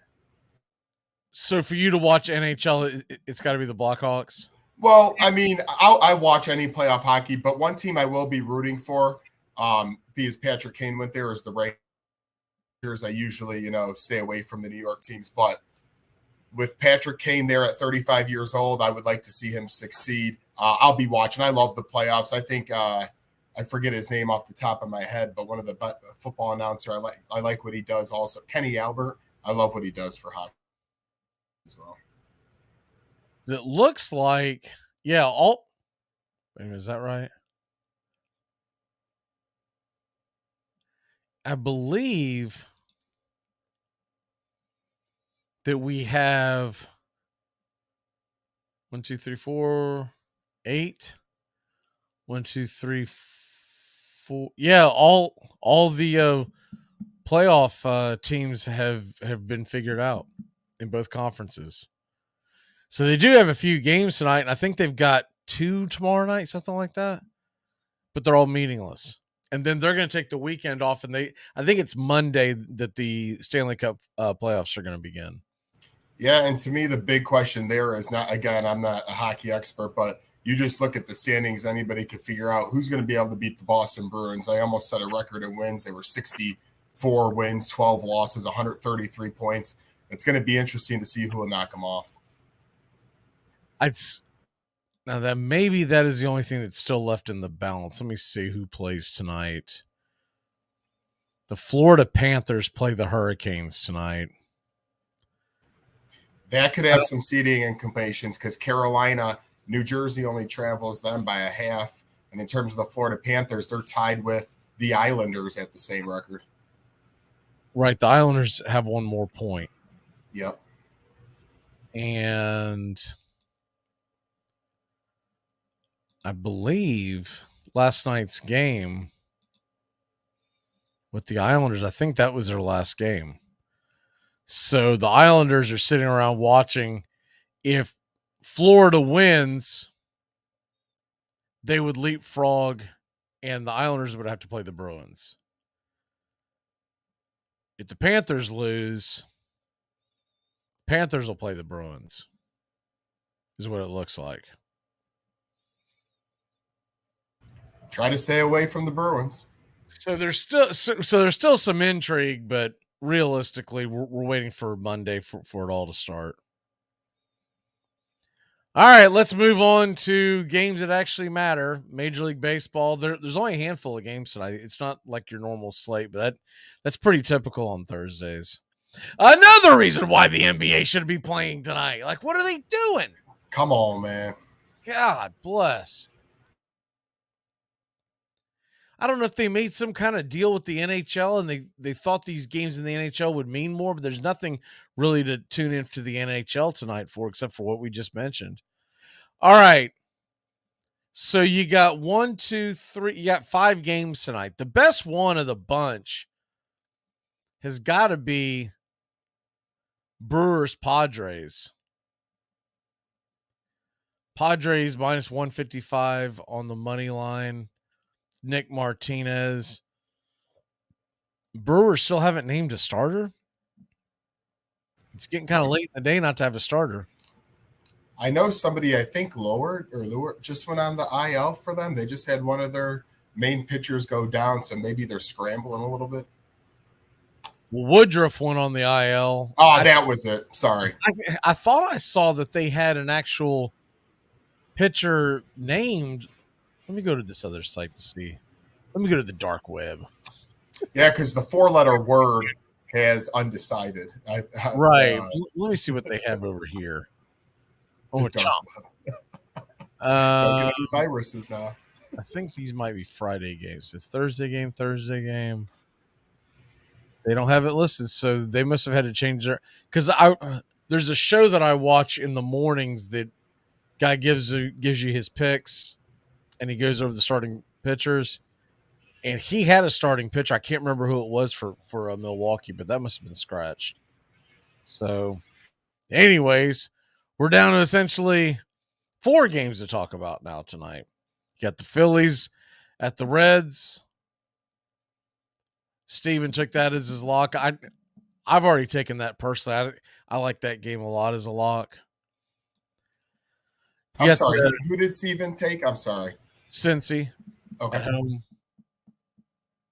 versus Philly. I think that's a pretty good chance that they're going to get that double. Honestly, I think if Lodolo wore a different colored uniform, they would probably be a -140, -150. But because it's the Reds and they're playing the Phillies, I'm sure early money came in on Philadelphia. Then you got Pirates at Cardinals, Velasquez versus Montgomery. And then you have Minnesota, Joe Ryan against Brito and the Yankees. And you got Turnbull and Bassett, Tigers versus Blue Jays. So where are you going for your lock? I'll let you grab first dibs. I appreciate that. And I'm going to take us to New York land, where I'm going to take the Yankees money line at -130. I also have Brito and fantasy as a spot start for myself, so I'm going to be very intrigued and locked into that game. So why not take the Yankees money line at -130? I like it. I'm going to go with the Toronto Blue Jays on the run line, -1.5 at a -120 clip. I think they'll cover that spread. Turnbull's given up a lot of runs in Toronto at home. In that series, their bats are starting to wake up. I'll tell you another one that I do like. I'm not going to give this my lock, but I do like this one a lot. St. Louis and Montgomery on the -1.5 run line at home against the Pirates and Velasquez. Velasquez gives up some runs. And I think Montgomery's going to go out there and pitch a decent game. I can see a final score of like a 6-2 type thing. I just don't see where the runs are going to come against Montgomery, as the Pirates have struggled against left-handers. That was a nice parlay by you on Tuesday. I think it was the Padres. Yes, sir, it was. I've hit a couple of this week. I had the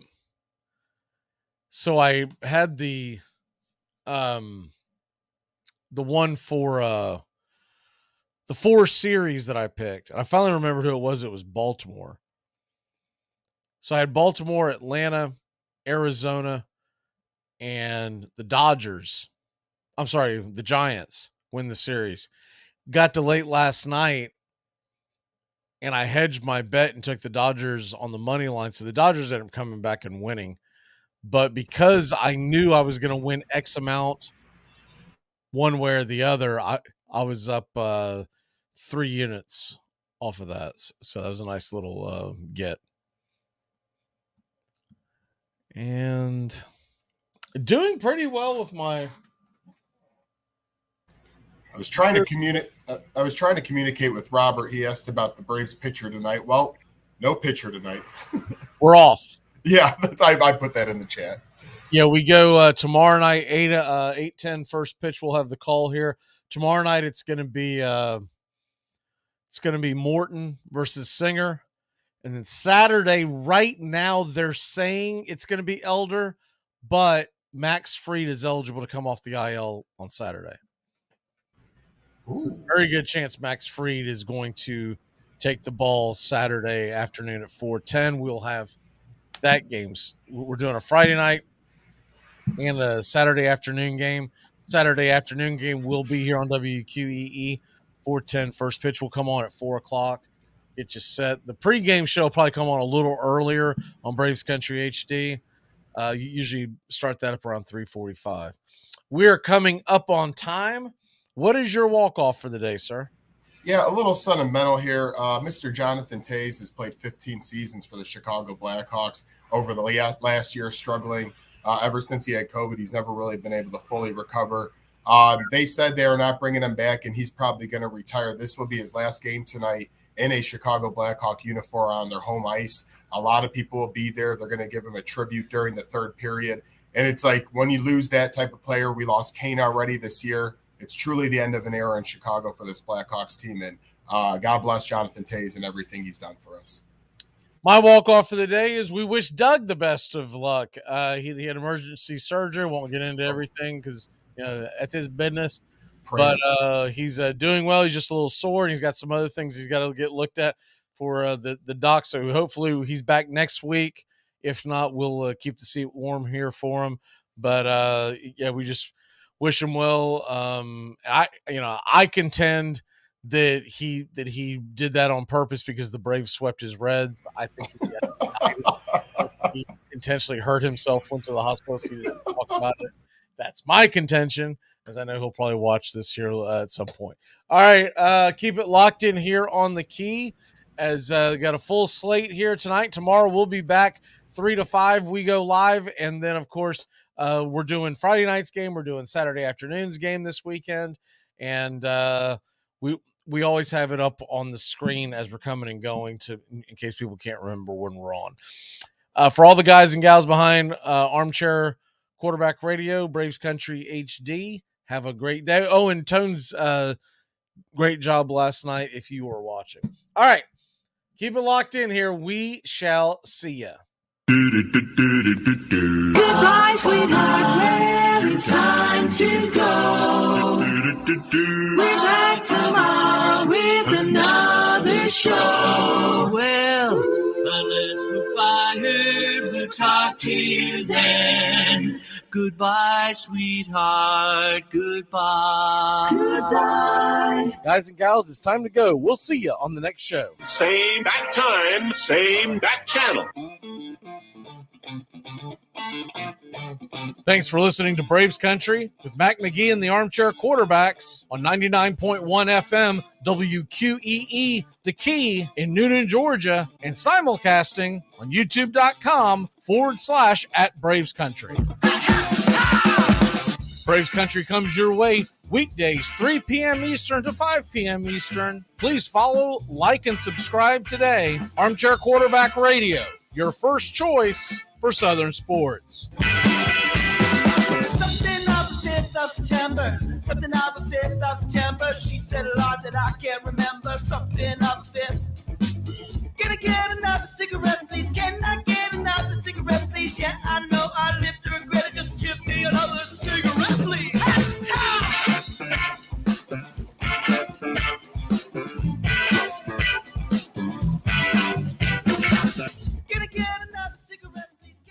You're listening to WQEE 99.1 FM, The Key in Noonan, Georgia. Braves Country today. We're talking Southern sports. We go live 3 to 5 weekdays right here on WQEE. Braves Country today, Southern sports talk with the voice of Braves Country baseball, Mac Magee. Joined every day from sports analysts from all over Braves Country, talking college football, the NFL, Major League Baseball, and what's trending in the world of sports. Braves Country today. We go live 3 to 5 weekdays right here on WQEE.